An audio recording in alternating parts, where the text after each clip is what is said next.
Good evening and welcome to the Jinn&Tonic show on this Friday, the 1st of March 2019.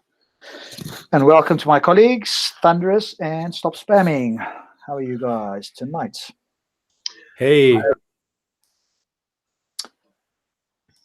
There was one. Yeah. Hi, everybody. Hope everyone's okay. Hope you guys are okay and that the audience are okay too.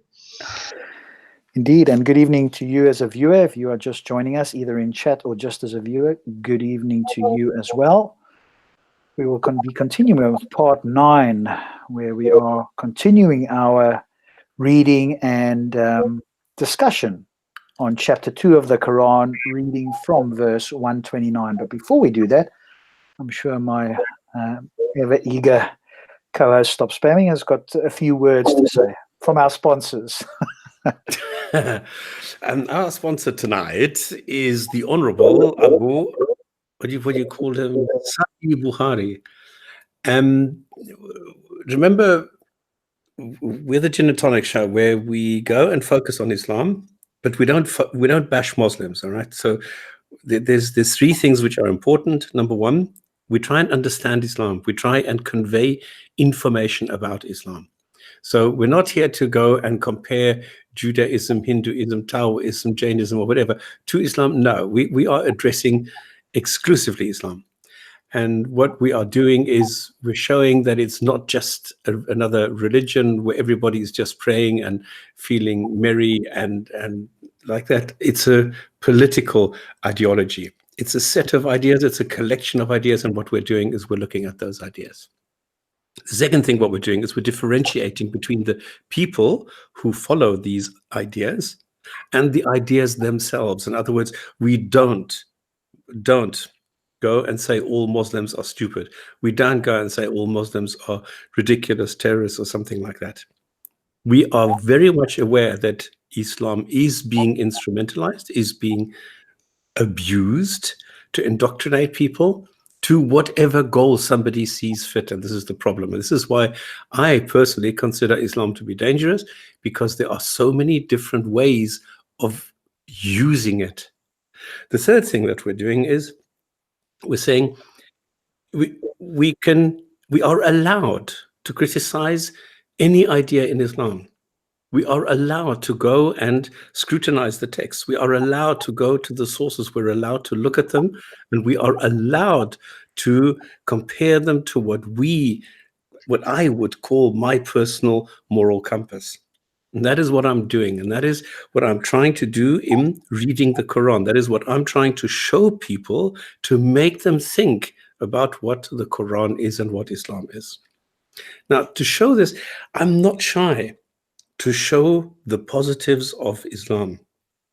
We've done entire shows on this. And this is why in the beginning of a show, I like taking a positive aspect of Islam to show not everything is negative. And just as I'm quite willing to show the negatives, I'm also quite willing to show the positives, the little and the few that there are. One of them is in Bukhari, Volume 1, Book 2, number 38. And it's narrated by Abu Huraira, just like most of the hadiths are. And the Prophet said, religion is very easy, and whoever overburdens himself in his religion will not be able to continue in that way.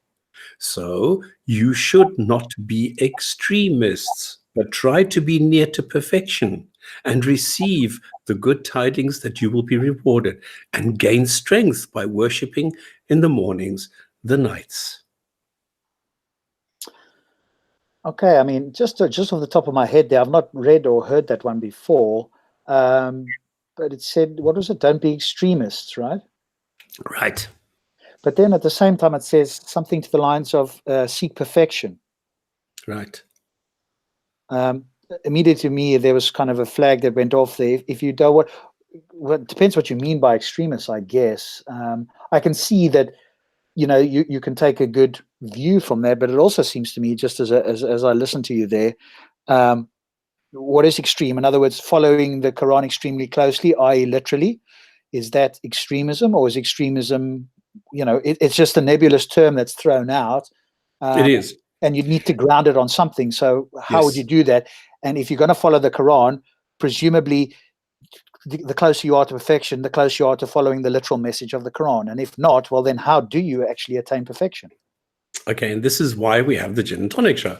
Because on the Gin and Tonic show, we have people who have read the Quran, have read the Hadith, have read some of the commentaries and some of the tafsir and the scholars.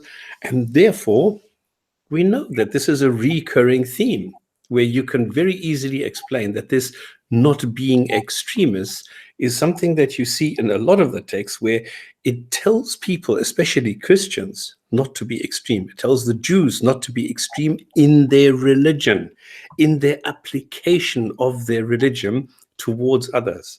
And this is something that you read again and again. So extreme in the sense of Islam is that you should not go to extreme in fasting, in praying, in whatever. So if you, for example, are overburdened, this is what it says all the time. If you cannot go on Hajj because you are sick, don't. Because God does not expect you to do things which you cannot perform. If you are handicapped, don't go on Hajj. If you are sick, if you are pregnant, if you are in any way incapacitated, don't fast. So there is this little bit of a judgment or your own common sense sort of attitude, where if you cannot do something, don't, because if you did do it, it would be extreme. And then you would go and damage yourself, which is not something that is required. Yeah, I mean, I agree that you can take meanings like that.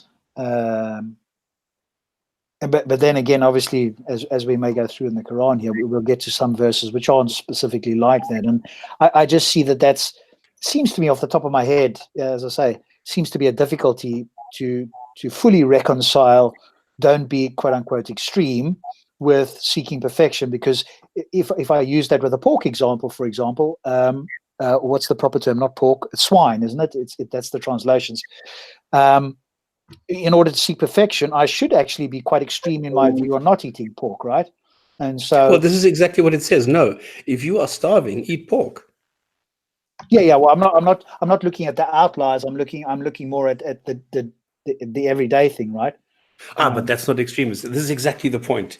This is what this, I think, this is my interpretation. Okay, what this is trying to say is that in the normal sense, absolutely, don't eat pork. Don't do this. Don't do this. Don't do that. Absolutely, there you need to be extreme because you need to adhere to the commands. Otherwise, it's not. Well, it will be detrimental for your own existence in the afterlife. Absolutely, but exactly for the outliers, exactly for the extreme situations, that's where there is some leniency there and there's some wiggle room.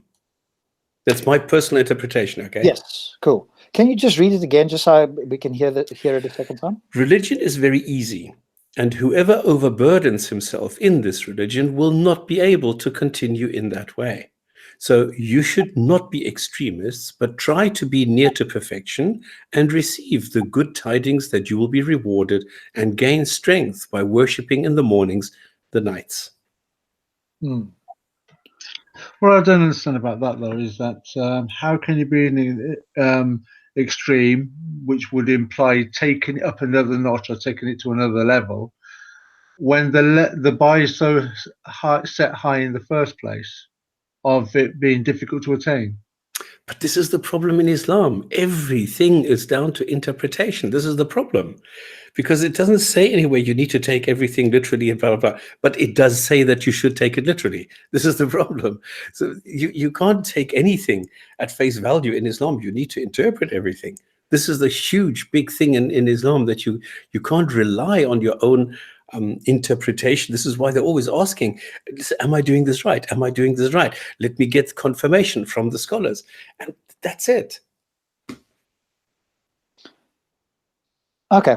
I think we can carry on. Like I say, I think you can certainly pick something nice from that. I think it's not.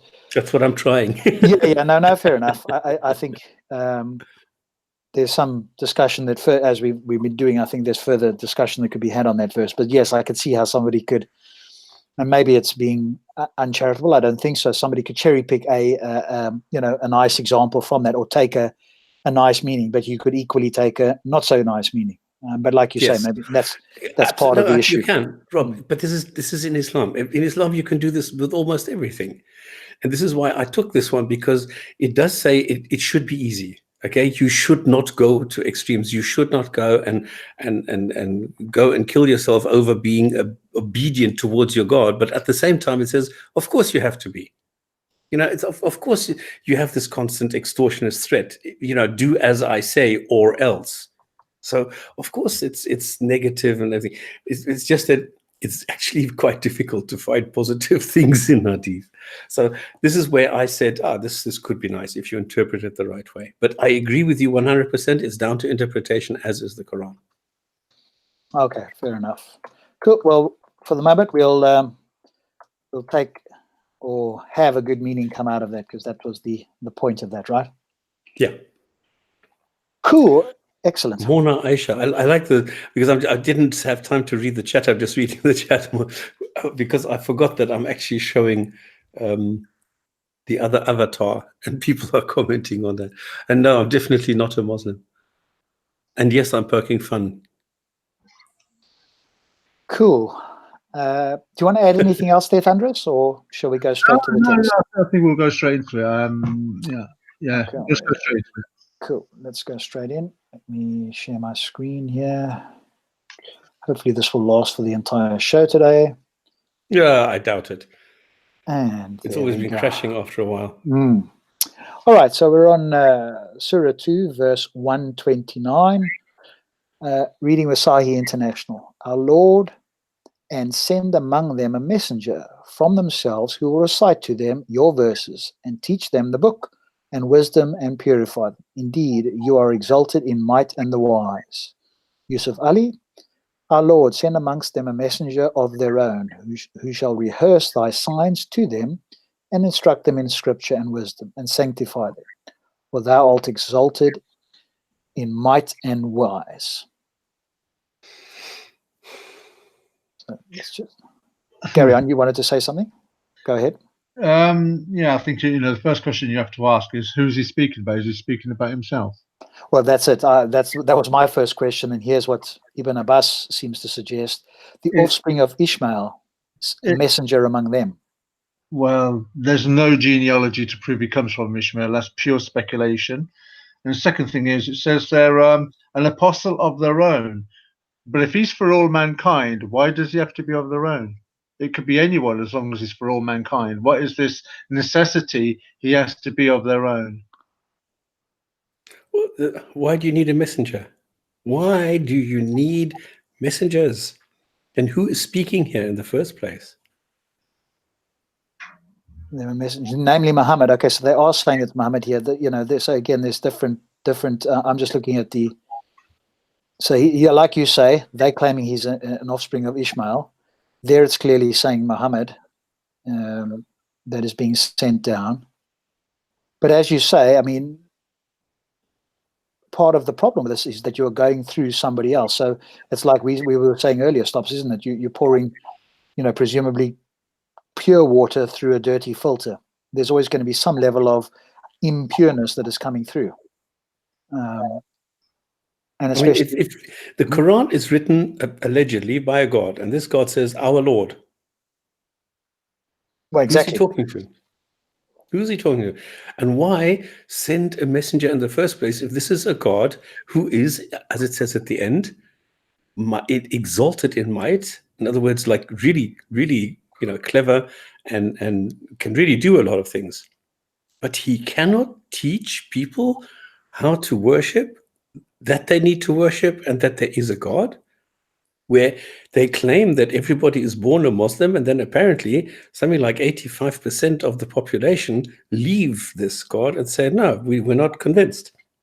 And how is a messenger going to change this? If somebody comes to me and says, well, there's a God. Okay, look at somebody like Hijab. Hijab is a messenger. He says there's a God. Okay, so what do I do? I said, well, what? Give me the reason why I should believe what you believe, and he can't. He's totally useless at this, and quite the contrary. It's a joke. So what is the point of this? What is the point of being a messenger for a message that makes absolutely no sense if this God itself is unable to do it? Well, again, presumably he has, as you sort of pointing out, he could have in the Muslim point of view, and obviously they claim this, have them, have you born with this innate knowledge already in there? Because if you got the innate knowledge, it came directly from him. Like you say, you wouldn't need a book. As you grew up, you would naturally understand the message. So the message would be somehow inside, and it gets unlocked, presumably, when you're of an age where you can, make sense of it. And everybody would say, "Hey, I've got the same message," and that message will be perpetuated around the world. And the person that was brought up in Argentina, and the one in Australia, and the one in the Middle East, at, let's say, age 15 or whatever it is, however one would, Allah's all wise. However that would work, they would all have the same thing, right? Then, like you say, this wouldn't be necessary at all, because we'd all have the same thing in us. And then, of course, the test, because I know one of the objections that Muslim will bring, hey, well, then it's not a test. Well, of course, it's still a test to follow, but then at least the test is much, much clearer, because one thing is sending the message, the other is obeying it, right? And obviously, we're flawed beings, so it's very likely we're not going to be able to obey it entirely. So the test is how well can you obey it? But if the test is how well can you understand it and how well can you obey it, well, that makes it doubly difficult, and especially when it is written as it is here. And it goes back to the past, because we've done this, I think, 2 shows ago, where we came across a very similar situation where we said, this does not make sense.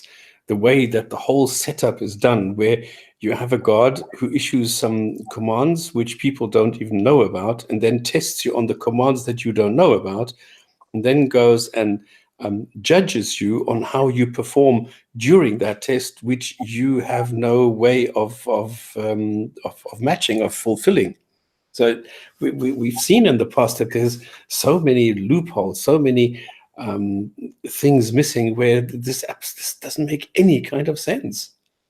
I know, because the criteria and the rules haven't been fully explained yet. We're probably only about 5% into Islam, and there's another 95% to be revealed. So sorry.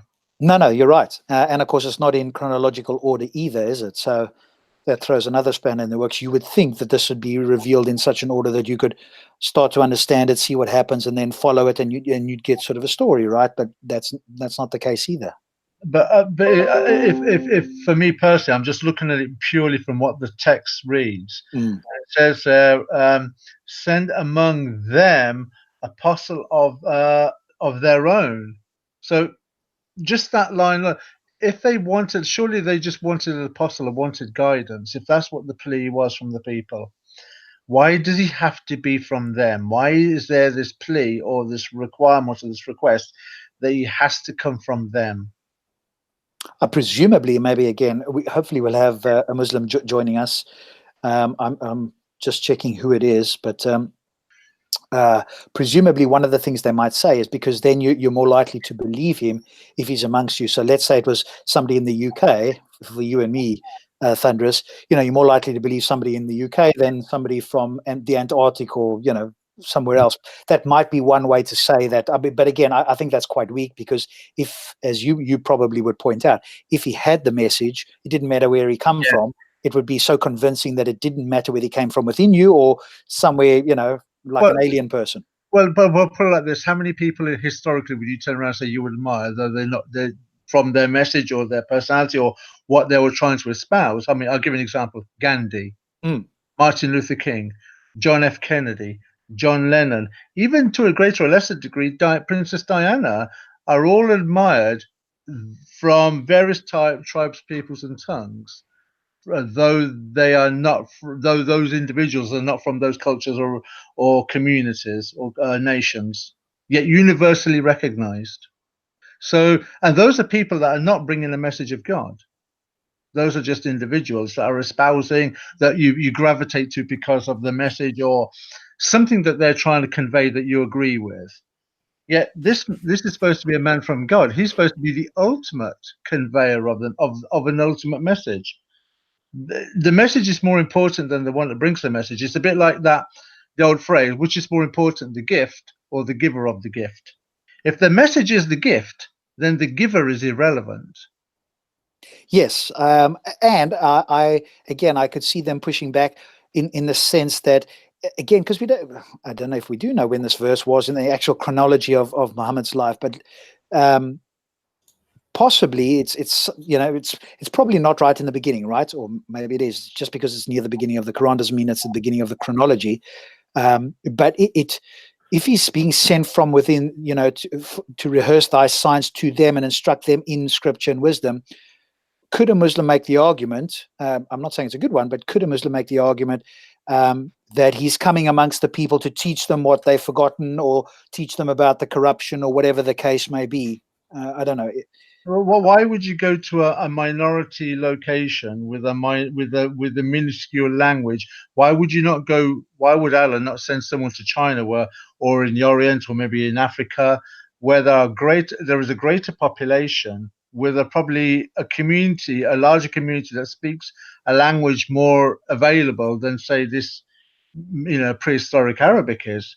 So that doesn't make sense then, because sorry. No, but yes, and I've also sort of raised that on occasions. Again, they could respond and say, "Well, hey, Allah knew what was going to happen. Look where we are today." So, in fact, if he had done it in Africa, it may never have got out of Africa, and perhaps they wouldn't have quite conquered and done all of those sort of things. So, the fact that he did it in this backwater area, he knew best. Allah knows best, and look where we are today, and look how they're taking over the world, etc., etc. Yeah, but that would happen anyway. Surely it's the message then, isn't it? And if it's the message, then it's the message that's taking over, not the people that are using it. After all, and if Allah is backing it, it doesn't matter where he sets up.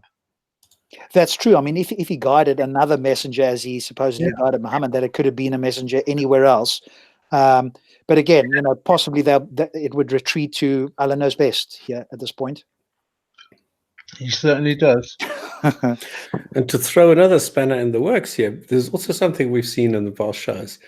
If God then decides not to allow some person to receive the message by hardening the heart, this is what they always say, what is the point of sending somebody a messenger when the heart has been hardened by the God to not receive the message in the first place?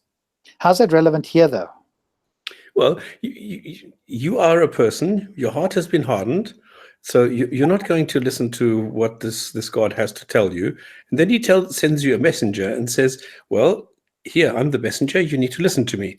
But your heart has been hardened. Even God can't even get through to you because it's been blocked. You cannot think any further. So what's the point of sending a messenger to somebody who can't hear this? Well, again, presumably, in the instance you bring up, I'm not sure it's related specifically to this, but on the same point, you could argue, or somebody could argue, that the messenger came and did have the ability to soften the heart. So maybe that methodology was part of the entire plan. Again, Allah knows best. And so it could have been that he sent a messenger to soften the heart that otherwise they wouldn't have softened their hearts.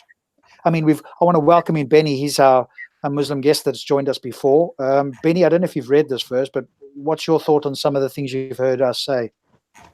Good evening, guys. Can you hear me? Yeah, very well. That's very good. Yes, coming through clearly. Go ahead, sir. The verse. Can you please, because I'm coming in just a second. I heard some parts, but can you please clarify for me the verse? Sure. It's Surah 2, verse 129. And Sahih International says, "Our Lord, and send among them a messenger for themselves, who will recite to them your verses and teach them the book and wisdom and purify them. Indeed, you are the exalted in might and wise." Oh, yes. I remember this verse. This verse is talking about the supplication from Prophet Abraham when he built the house. Then he made a supplication to Allah that send them a messenger among them here, and that he will recite your verses and everything. And the dua, the supplication came true thousands of years later with the coming of Prophet Muhammad sallallahu alaihi wasallam. It seems to be suggesting that it's Muhammad here, because it says, "O Lord, and send them, the people of this house, a messenger." No. It's talking about Prophet Ibrahim. Go look at the context. It's talking about Prophet Ibrahim. If you look at the verses before, you will. Here we you go. will see. Here we go. Yeah. Okay, so in this tafsir it talks about it. In supplication to my father Abraham. Okay, so, O Lord, our Lord, send among them a messenger, namely Muhammad. May God's blessings and peace be upon him, which is why he, Muhammad, said, I am the supplication of my father Abraham and the good tidings of Jesus and the vision of my mother. For she had been in her sleep, and a light was shining forth from her that was illuminated for her the palaces of Syria, etc. Okay, so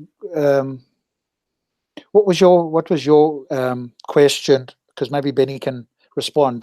Thunderous, yours, and then Stops's. I have no question at the moment. Oh, okay. Stops, you were asking something there, or is there anything that you want Benny to respond to? Well, I would like to know, why would it require a messenger to give me a message that a God has already given me? Can you clarify about the message you already given to you? What do you mean? I don't know. I cannot follow you. Okay, according to the Quran, we have something called the fitra, which means that we have been told that there is a God and that there is a message, and we have to do certain things for this God. And now this God says, well, actually, no, I also need to send you a messenger to further clarify this and to recite the verses that this God has already provided for us. It says the Quran is clear, easy to understand. We should be able to understand it. We know from the beginning where we are, what we are, who we are, what our purpose is. We have the Quran, which is easy to understand. What is the purpose of a messenger? Now I understand you. Okay, from Islamic perspective, you already have a natural disposition to seeking your creator and looking for your purpose in life and looking for something greater than you. That's the natural disposition of a human being, because he has a soul in him, and a soul is you only can feed a soul by divine connecting with the divine. But to give you more details, how to live your life, how to treat and everything in details, you need a messenger. You need a message, so that you can succeed in this life and in the hereafter. So the Quran is not complete. The Quran is complete in a sense of that you have the foundations. The foundation is, okay, you know who your creator is, you know your purpose, what the creator demands from you, you know what you have to do. No, I don't. If you look, how can I say it? The purpose of, okay, the creator, from Islamic perspective, your purpose here is to worship your creator, and that means worship is a very deep term. It's not only praying and going to the mosque and whatever. Worship means you follow, you submit to him, you follow his way, and that means you follow the messenger, because he sends the messenger for you as a human being, as a role model, to follow him. So if you follow the messenger, it doesn't mean you are perfect. It doesn't mean you're not going to struggle, or you're not going to make mistakes. That's not what the creator asks from you, to be perfect or not make mistakes. He asks for you that you are sincere in your submission, try your best, put some effort in it. He will judge you by your effort, not by the outcome, he will judge you by the circumstance and your effort. Okay, but Benny, I think part of what Stops is getting at, and I mentioned it earlier, is that we could have been born with the Quran inbuilt into us, right? So as you grow up, and when you get to a point where you're able to understand things, it's naturally revealed to you, like it just comes to you, like we understand not to murder. This could have all been revealed to you in that way, and that way there would be sort of no misinterpretations, because even if you're saying that Muhammad is the perfect example, you also agree that there's multiple interpretations of what different people take to mean with certain of his actions. But if it was inbuilt into us, and at some point it magically, or not magically, but naturally revealed itself, then we would all be saying the same thing. You and I and Stops and Thunderous and everybody else would be saying the same thing. There would be just one interpretation, because it's like we all agree murder is wrong, right? So the unlawful taking of a life. Virtually every human that has a normal brain that is not misfiring believes that. So why could the Quran not have been done in that way? And then we wouldn't have these multiple interpretations. So the question is, why is there a messenger when there's quite possibly a better way? And if you say because that would remove the test, it wouldn't actually remove the test, because this test is still to follow, and as you say, we are fallible beings. So at least if we've got the perfect message and we all say and agree on the same thing, then really the test is to follow the message. Because at the moment it seems like the test is to try and understand who's got the right version of the message and to follow it. And that makes it doubly difficult. I can respond to that. Look, every Muslim agrees on all the foundations. We have no confusion in the foundations. We have no confusion in the will or the important subjects. But the details, the final details, also law details, some law details, Sharia, some laws, fiqh, they're called fiqh. It's very, sometimes you need someone who's learned to explain you that. But you will not, if you're ignorant of that, of the details, the minor details and everything, it doesn't mean God will put you responsible for that. But he will put you responsible for the foundations. The foundations, because every Muslim we have all on the same page on the foundations. Everybody believes Allah is one, the last prophet is Muhammad sallallahu alaihi wasallam. So if a Muslim comes and says, no, Prophet Muhammad sallallahu alaihi wasallam is not the last prophet, then that means he is not with the foundation. That means he will be accountable for that. Okay, so there's a difference between foundations and details. Okay, but let me ask you this, Benny. You seem to suggest that the scholars need to give you some of the intricate details. Let me ask you this question. Who would be best placed to give you this intricate details if it chose to, the God or the scholars? Look, if God will give you details in a book, then, like I said before, the book will be many, big. It's too big. You will not have a really one of the. No, I'm not talking about the book, but hang on, Benny. I'm not talking about the book. I'm saying inbuilt, because the scholars are telling us supposedly, but it could have been inbuilt into us, right? So that we wouldn't need a scholar to tell us. It would be inbuilt that, hey, if I murder somebody, if I steal something, or whatever the case is, that's wrong. And even the details could have been inbuilt, right? Because then there wouldn't be confusion about all of these sort of things. So my question is really, which is better, which would give us less confusion, having it inbuilt directly from God, even the small things, or that being held over to the scholars who are interpreting what they understand? Which do you think would give us the clearer way of doing it? Allah will give you the clearer way, but you have to consider but you have to consider this one. For example, I take your example, murder. Allah doesn't have to tell you don't have to murder. You already have that naturally inside of you. You already have that automatically programmed inside of you that murder is wrong. Allah doesn't have to tell you. No messenger don't have to tell you. You already know that. But there are some circumstances that you can kill. And that circumstance, the messenger of Allah has to explain it, which circumstance. And it's explained in the Quran and in the Sunnah. So, but not all of those circumstances are explained, and God could have sent us that inbuilt in every single circumstance, so we would know. Suddenly, if you are confronted with a circumstance, you would have that immediate knowing, like murder or whatever the case is. Because at the moment, not every circumstance is in the Quran, and even those that are in the Quran, there's some dispute on some of them.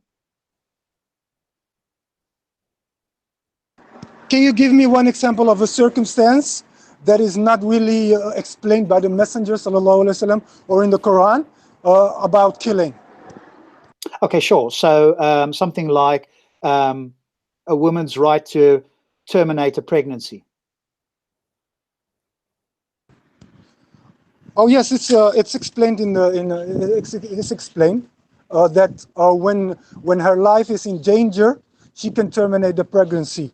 When her life is in danger, yes. It's already in our tradition, in our belief system. So one of the exceptions, because we have rules and we have exceptions to the rules. It's not everything is not black and white. Yeah? So the exterminator pregnancy is in general not allowed, but there are exceptions. And one of the exceptions is if her life is in danger, she can exterminate the pregnancy. Does anybody else want to add anything, or should we move on to the next one? Well, this is all, I don't know, this is hollow for me. Because how can you have a God who wants people to do something, and then you say, well, he can't really tell you. He needs a huge book, but the book can't be too big because he's made you too weak to understand the book. Because if he were to, I don't know, identify all the things he wants you to do, it would be too much for you. The book would be too thick, and you wouldn't be able to understand the entire book.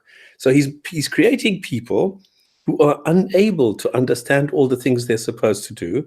And because this God knew this in advance, now sends a messenger to somehow recite what is in this book and give us additional information instead of putting it into this book. So at the end of the day, we get the same information, which apparently we are incapable of all sort of ingesting. But then we do, because now we have multiple sources, because we have 5 different sources. And this whole thing doesn't make sense to me. And then you're telling me, well, yeah, the book is there, but it's not really complete. Well, but it is complete because it tells you there's an amendment which you need to read, which is not part of the book, but it is part of the book because it refers to it. And you go to a human being who tells you this. This whole thing does not make sense. I'm sorry. Okay, well, I'm not sure that Benny's going to be able to explain it. Well, sorry, carry on, Thunderous. Yeah, but Benny's saying that it'll fill volumes, volumes, and volumes. I don't mean to be hard cogging about this, but I do say this every week about a book made clear and a book easy to understand. And if this was something that Allah knew centuries ago before he made mankind, he would have done, because the book was in the Quran was in heaven before it came to earth, so he knew he was going to reveal it. He knew who he was going to reveal it to.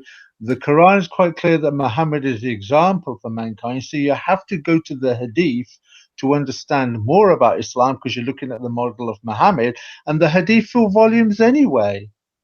So the argument, oh, it'll fill volumes and volumes and volumes. Well, Islam fills volumes and volumes anyway. So why do we have to look at the example of a man who Benny says, as well as the Quran, is a role model for mankind? And we all know the disgusting acts that Muhammad did as a man, who is probably the single most vilest role model you can ever find in human history to consider a role model. Why did not Allah just fill volumes of stuff of good things rather than the vile man that is Muhammad? And then because we'll still be reading the same amount of volumes anyway, whether it's Muhammad's example or not. The same amount of volumes would be used to reveal what Islam is, and we would have had it from Allah himself rather than part Allah. And when you consider the Quran in Islam is probably the smallest amount of information that we've got. Most of it comes from Muhammad himself.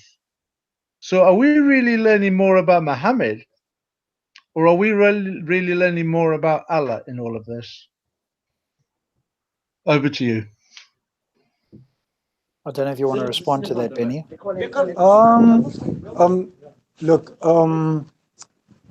like I said, if Allah will send a book down from the heaven with all the details and all the nitty-gritties and everything, then the volume will be very big, and that's why Okay, but Benny, I agree with you, it'd be very big, but is that a problem? Because we have, as Thunderous has pointed out, we have vast amounts of information, and at the moment, some of it, and presumably a small amount of it, is in the Quran. Then you've got a vast amount more in the Hadiths, and then you've got a vast amount more about the interpretation of those Hadiths. So we have vast information already, and presumably Allah knew how things would progress, and we're able to store information, and people can learn that. So I don't see that being a strong objection. If it was a volume that took 10,000 pages and 20 books, it would have come straight from Allah, and we would have had, presumably, again, a much clearer message that would have been handed down over time, and eventually it would have been digitized and put into storage and so forth. So it doesn't seem to me that your argument that it would have been too big is that strong an argument given what Allah knew, and a way to make the message even more clear than it might have been?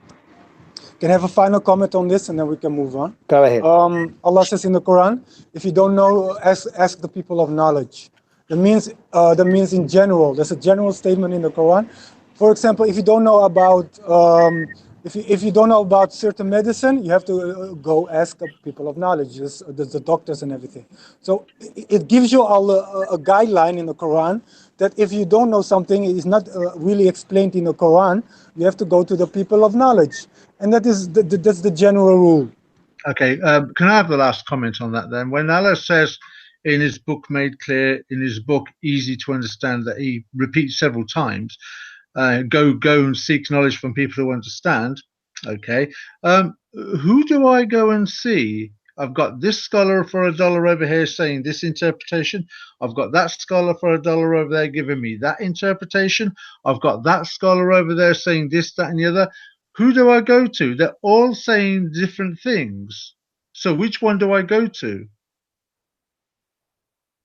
Do I go to this doctor, that doctor, that doctor, or that doctor? Because if I go with one medical problem, I'm getting 5 or 10 diagnoses. And there's no answer to that. Yeah, is it the majority opinion? Do you pick one, and if so, how do you do that? Exactly. Okay, let's move on to the next verse here. And obviously, you and from the chat, there is no way of establishing how many hadiths there really are. There used to be millions or hundreds of thousands, and they were just culled and pruned until they came down to what we have today, where we have Bukhari and Sahih Muslim, which are considered to be the most reliable ones. There are 6 so-called Sahih collections, but we know that they are not actually Sahih. They don't, they don't really fulfill their own requirements. So it's up to you what you do, what you take, even though there are some Muslims who say those 2, Bukhari and Muslim, are part of scripture, even though they're not, because they're contradicting each other and the Quran. Okay. And everybody, come on, give us a thumbs up, because I see there's quite a few viewers, and I think if everybody gives us a thumbs up, you're going to help us out. Please do. Thank you. Okay, and so let's go on to 2130, Sahih International. And who would be averse to the religion of Abraham except one who makes a fool of himself? And we had chosen him in this world, and indeed he in the hereafter will be among the righteous.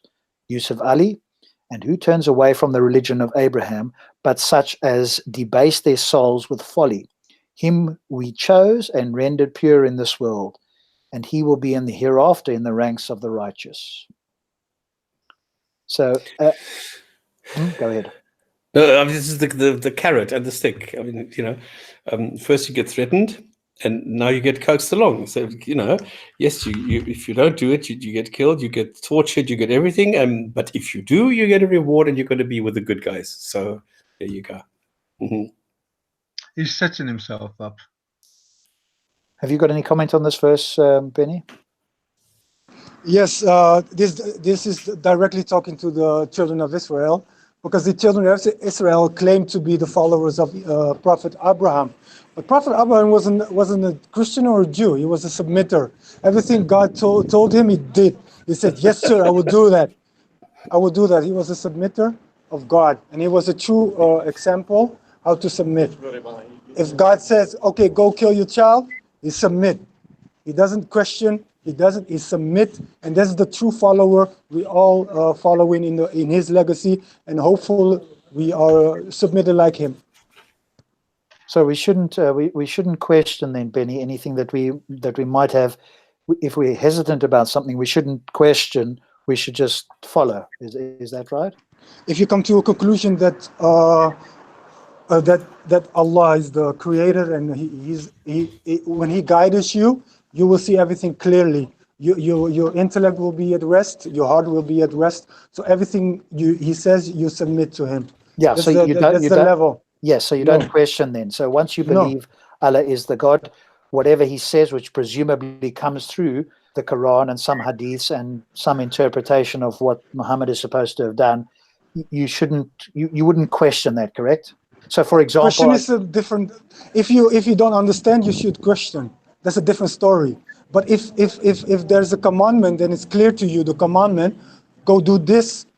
You shouldn't say, why should I do that, or why did that? Why No. shouldn't you do that, Benny? If do you we've been mean? given If the you s- intellect to do that, Yes. then why were we given that intellect? It's like you're giving something, but then you're saying don't use it. I give After you the you come- special hard drive, but I don't want you to plug it into the computer. No, you don't understand. After you come to a conclusion, first you have a journey seeking the truth. So you have to question, you have to be critical. Like you said, you have to use the intellect. Sometimes your emotions are involved and everything. And then when you finally come to that conclusion, yes, and have certainty, this is the truth. This is the truth. Then the wisdom, something you don't understand, okay, you can question it, but some commandments you cannot really say, why me, why this? You know what I mean? It's a different Well, mindset. how do you establish attitude. that, Benny? How do you establish that? Because you said originally, once you accept Allah is in fact the God, then you wouldn't question it. Now you're saying you actually can question it, but you can't question certain ones. Is this sort of subjective depending on the person? Or how do you No. establish what you're talking about? You can question. It has to do with attitude. You can question in a normal way. You can question in a normal way, in a dignified way, in a respectful way, asking questions that if you don't understand. But it doesn't mean you will get the answers. It doesn't mean that you will get the answers. But you have to submit if the answer is you get or not. But the thing is, if you arrogantly question, that's a different story. Are the answers, It has to be Benny, what your attitude. Benny, are the answers not already in the Quran? We're talking about from Ibrahim, or talking about I'm talking about general. people as a follower. If you believe that Allah was in fact the true God, do you have children? Yes. Okay, so do I. If God said to you, Allah said to you, I want you to sacrifice one of them outside in your backyard tomorrow morning, would you do it unquestioningly? Unquestionably, yes, 100%. Wow. Okay. I would not. That's Even if I submission. believed it was true, I would want to know why. Yeah, that's the difference between me and you. That's the difference between me and you, because you don't know who you're dealing with. Because you think Allah is is your friend or something, or something you play on the you used to be your best friend in high school or something. Allah is the Lord of the world. I don't think I would think he's my best friend or a high school friend. I think we have a different mindset. Then if I believed in Allah like you do, I would accept that he's the almighty creator. I would still ask him, why should I do this? Oh God, you have given me the intellect. You've given me this inbuilt thing about morals. Here you're telling me to do something that every single moral intuition that you've given me is shouting out, no, don't do this. And you are asking am I not entitled to question why I should be doing something that God has given me the intellect and the intuition not to do? But in this case, he's telling me to do it. Or could it be that maybe I'm hallucinating? Should I not at this moment in time stop and question? I know what you mean. You can question, but it has to be in a respectful way. It has to be a respectful way. You can even the angels, even if you do it in a respectful way, that's no harm. Because the angels ask questions. Even the angels ask Allah questions. Why do you create a human being on earth when before the jinn used to shed blood on earth? Because the jinn was I'm not on the asking about earth. that. You know we're talking about Abraham, and I'm specifically asking about this. And you said that's submission. Benny, but you said if you believed that Allah had told you this message, you would do it unquestioningly. And I would not. Firstly, I would wonder if it's in fact God who sent me this message, or is it my imagination? Because people have killed their children believing that they've heard God speaking to them. So firstly, we know that people have presumably been wrong, unless you're claiming that God has spoken to other people that have killed their children. I think most of us would agree that hasn't been the case. So the first thing would be, is this in fact God speaking to me? Especially if he's given me intellect and this inbuilt ability to know that this is normally wrong. And even if I could somehow be persuaded that he was in fact telling me to do this, I would ask, oh God, why are you doing this? But you would not do that. I understand where you're coming from, but okay. I think this is a difficult topic because we are not prophets. Abraham was a prophet. He was directly in connection with Allah. So Allah tested him to see if he's true to his faith, true to the test to kill his son. But of course, Allah wouldn't want him to kill his son, but it was a test. That's why he stopped him. So that's a true submitter, someone who submits. And that's, Yeah, and I think, and that's the yes, verse is talking about. I agree with you, Benny. And for me, that would not be somebody that I would want to follow. Because if he didn't have a doubt and he didn't express that doubt to the God that has given him the intuition not to do that, then that's not a moral example I'd follow. I'll leave it there. I don't know if the other panelists want to jump in here. No, same thing. Yeah. Okay, but that's the difference between Muslims and you guys. We are submitters, and you I don't know, you don't know you. Why? Because you don't, Why? because you don't know who you talk. You don't know who you're dealing with. That's the thing. Neither do you. But I know how who can I'm you dealing with. I'm decide? dealing with the Lord of the worlds. I'm Benny, how dealing do with you the one decide? who created everything. That's Would what the I'm dealing Lord with. of the worlds tell you to kill your own son? It's a test, yes. He not for real. It's a test. Because Benny, that's Abraham didn't kill torture. his son. That is torture. That's not torture. That's That is the submission. worst kind of torture, to tell somebody to kill their own child, even if they, in the last second, then say, I was just joking. That is a horrific kind of torture. That's not torture. That's submission. That Okay, is, for me, it's that is the torture. difference. You don't That's the care. difference between It's the okay. creator and creation. You are a creation. I don't know. Maybe you. Let me remind you that you are a creation and you are dealing with the creator. So maybe you don't have that mindset, but let me No, I remind don't. you again. No, but even that's the problem. But That's the even problem. if we went into your worldview, there seems to be a problem with blindly accepting something, even if you somehow could demonstrate that it came from the God and wasn't your imagination, or maybe you were having an hallucination. Let's say you ruled that out somehow and it was in fact God speaking to you. That seems to be in conflict, certainly for me, if I'm thinking about it, which is what God gave me a brain to think about. And I've got this inbuilt morality which says don't kill a child unless there was exceptional if a child had maybe their finger on a trigger or something, whatever. But in my own child, so everything that God has given me, supposedly, he's now asking me to go against it. And you are saying you would just do this. I would stop at that moment in time and go, I'm going to question myself before I do that, and you're not going to, even if I knew it was God. Okay, I let would me be ask you asking something. the question, not as my buddy, but oh God, why would you ask me to do this? Okay, Am I okay, entitled to ask, because you've given me the brain and you've given me the built-in ability to know that this is normally wrong. So, oh God, please tell me why must I do this? Okay. Let me test your the way you're thinking and the way your mindset. Let me see. Let me test you. Okay. You come to a conclusion that you have a direct connection like Abraham, that you have with the creator of the heavens of earth, everything that he created. And he tells you, okay, go kill your child. And you question him in a respectful manner, of course, because you're dealing with the creator. It's not your friend. So you tell him, okay, why should I do it? And he says to you, you know what? I wanna see if you're really a submitter. What do you do then? If he tell you go kill your child, what do you do then, Rob? I personally, Benny, would say, oh Lord, no, I cannot do this. You've given me the love of my child, which is like the love of my wife. These are the greatest loves in my life. And to ask me to blindly do something, Lord, with all the abilities you've given me, maybe your test is in fact for me to refuse. And Lord, if that is in fact the test, then I'm doing that. And I hope that I pass the test, because that's what any rational and person with these abilities that you've given me would do. So that's why now I know now I know why guidance doesn't come to you. Now I know it doesn't come to you, because guidance comes to people who submit. Islam is for submitters. It's not for people who can say, oh, if Allah gives you a commandment, directly commandment, it's not like from other human being who comes to you.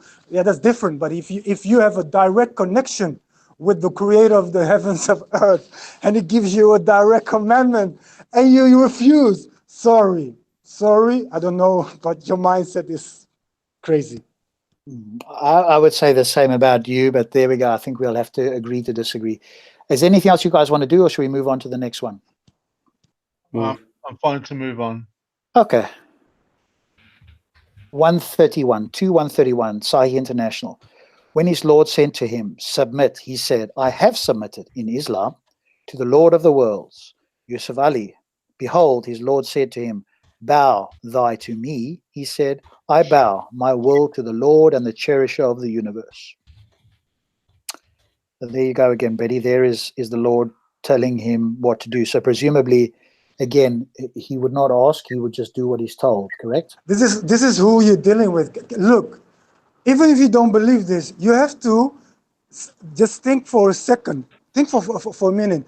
You're dealing with the most powerful, the one who created everything, the Lord of the worlds, everything. I understand this that. is where you do. I understand. So I don't understand how you think that you have a direct commandment from the one who created everything, who can bring you back to life. He owns everything. He owns you, and you refuse. Well, That's I mean, crazy. if he owns me, That's very crazy. Well, if he owns me, Benny, then I am his slave, and in which case, I suppose I'd have to follow it, even if I had the inbuilt, supposedly been created to question that and to ask. I suppose if, like you say, I'm owned, and I don't think other scriptures say that, but Islam presumably says that you are owned, then I am a slave. But again, Yes, if I look at that yes. as an outside person, I don't want to be the slave. If in fact I've got Yes. free will, then slavery and free will are in conflict, right? So if Yes. God said, hey, I give you the choice to love me or not, and there's no consequence for not doing so, that I would suggest is truly a free option, because then there's no coercion for me either way. But the moment you say, hey, you've got to do this and I own you, well, okay, I'll do what you tell me because I'm your slave, fine. But then where's the test there? What's the test there then? Look, the test is if you show your love. Look, your Well, love I for the am. creator. I've got to, Okay, right? you I've have got love no for your choice. child. Okay, you have love for your child and you have love for the creator. So he's testing you. He will test you which love is greater. The love means which one you will follow. Which love is greater, from the creator or from your child? Because he gave you the child. He gave you the child. He gave you everything. So Vinny, this is a declaration of bankruptcy. Come on. What kind of a God would do that? This is absolutely impossible. What you are doing is you are applying like human standards. What Rob is telling you is, if you take the big picture, if you take a God who creates the universe, who creates you, who creates love for a child, and then tells you ignore all that and kill the child as a test, just as a test. In other words, this is not something that you need to do, but just as a test. That is cruelty. That is torture. Why would you believe that this is the Lord of the world? I mean, come on, we've shown you so many things where the Quran simply does not make sense, where the Quran is wrong, where there is inconsistencies, discrepancies, all sorts of things, and you still come and you say, I believe that this God exists because the Quran tells me so. It's, what would it take for you to question the morality of this God? morality. Okay. We have a different mindset. Look, Absolutely. let me say it this way. You have no clue at all, with all disrespect, who you're dealing with. You're talking about Allah like it's something, you're talking very easily and very, you don't know who you're dealing Okay, with. did God create me? You don't really know who you're dealing with. Okay, I mean, Let me Okay, tell you did God this way. create me? You don't really know who you're dealing with. Did God create me? Yes, he created you, and he will. Okay, he created Yes. me with my mind, with my brain, and with the ability to question. Why did this God not put this into my brain? And now, because this God is incompetent, punishes me for its own incompetence. That's crazy. Wait, I cannot follow you. We're talking about the direct connection with Allah, and then He gives you a direct commandment. That's what we're talking about. We don't talk about question. It's no problem. You can question. Even the angels question. You can question. There's no problem. You can question, but you No, have what to I'm do it in a saying is, respectful tone. You are. No disrespect, Stops, but how you question is very arrogant and very. It's like you're questioning somebody you know from the street or something. You don't know who you're so, dealing with, bro. Benny, You but don't God know. created me knowing I will do that. Why does God create me knowing that I will do that? Yeah, Stops. I don't think there's a good answer to that one. Knowing, The thing look, is, a human being why do you can, believe can this? why do you believe any of this? Well, he's This told is us, just stop, a Steph, book. because the God is all powerful and created us and tells us what to do, and we should just do it. That he's already said that, right? Okay, but he knows this Submission. from this book, which we show this book does not make sense. So To how you. can you still believe what it says in this book if To we can you. show that this book is nonsensical? Yeah, to you is not. Yeah, You're I mean, that's entitled to your rhetorical, opinion. stops. He's never going to You're accept that. entitled. Stops. With all this respect, but you're entitled to your opinions. End of the day, your opinions worth nothing. Worth nothing. Benny, It's your opinions. You can have them. Benny, let me give you an example. If the test was, for example, if Allah said, "Oh, Rob," or whoever it may be, go out and show love to everybody, even your enemy. Let's say he said, "Go out and be a pacifist, and I will be with you." The fact that he's telling me to go out and do love, I would do that even if I was nervous of and I believed he was in fact a God, and he said to me, go out and share love with every single person you meet. There may be those who will treat you badly, there will be those who will threaten you, but I, the Lord God, am with you, and go out and share love, and I will assist you in that sharing of love, and I will be with you so that you can experience it, etc. For me, that would be a test that I would say, okay, God, I'm nervous, but you are the God, and I'm going to put my faith in you, because love is in fact one of those, unique qualities that we all strive towards, and I believe you could help me doing that by going out to strangers, to my enemies, to whoever, and turning the other cheek, or sharing with them love. They might try and chop me down, but I have faith in you. To me, that would be far more of a moral test than to ask me to sacrifice my child. Do you agree or disagree? Yes, I agree, but it's an easy test, because love, you can easily show love, because that's naturally. It's naturally. No, but it's not makes so you feel easy. good.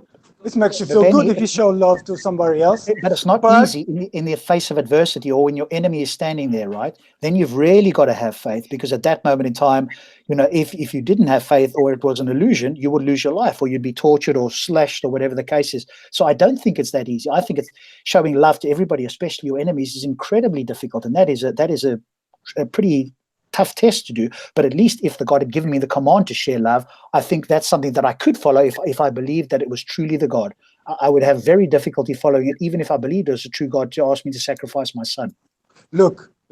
If you have a direct this is the crux of the matter, Rob. And you already exposed yourself. No disrespect, Rob, but we just go. No, you already exposed yourself. No, I know your mindset. We already talked about you have a direct communication with Allah, the Lord of the worlds, and He commands you something to do, and you refuse. Wow, that means you already exposed yourself. Now you know. Yeah, look, Islam is for someone who willing to submit. That's the people who will benefit from these reminders and this Submit warnings. to what? I am willing to submit. Not for people who refuse directly your commandment. That's not for people. I understand. I don't refuse. I am willing to submit, but I need to submit to something worthwhile. Well, again, I think submission, is that really what God wants? Or, again, Yes. for me, would it not be that a God said, hey, love me and love my fellow creation, and I want you to express that, and I will be with you to help you, to share that with you, to be in those moments when you fail, I will be there to help you so that you can better express the love that I have for you and for your fellow creatures. But we don't hear that, do we?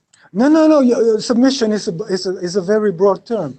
If you submit to the Creator, that means you show love to His creation, because you will think twice, three times before you harm His creation, because it's not yours. Well, except when it's my son or my daughter, right? It's not then yours. I won't think twice. Then I will follow. Your son is, and okay, I will from Islamic potentially harm them. perspective.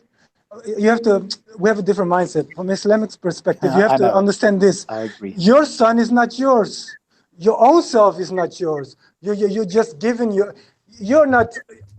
He owns you. I understand, Benny. You said we are slaves. In your religion, that's what I mean. You are slaves to your yes. Creator. Yes. And if you you're have not to a do slave what to he your says. Creator, you'll be a slave to something else, and that's a fact. Thank you. No, I appreciate that. At least we are now all aware of your Exactly. view on what Islam is. We need to be slaves, and I think that says a lot. So, Benny, why would this God create me? Am I the test for Muslims? God created you with the natural inclination to seek Him, to have a connection with Him, and to follow. When the guidance comes to you, your soul will recognize it, and then you will accept it. That's very easy because you already. Okay, I don't. Okay, I Okay. don't. Now But what? now you have to ask yourself why. Why you don't? Because this God created me like this. Why would a God create me No. like this? No. He gives everybody opportunities. He will give you opportunities. No problem. No, it says in the Quran that he doesn't. Where he doesn't. Everybody will get. Everybody has. Allah will always.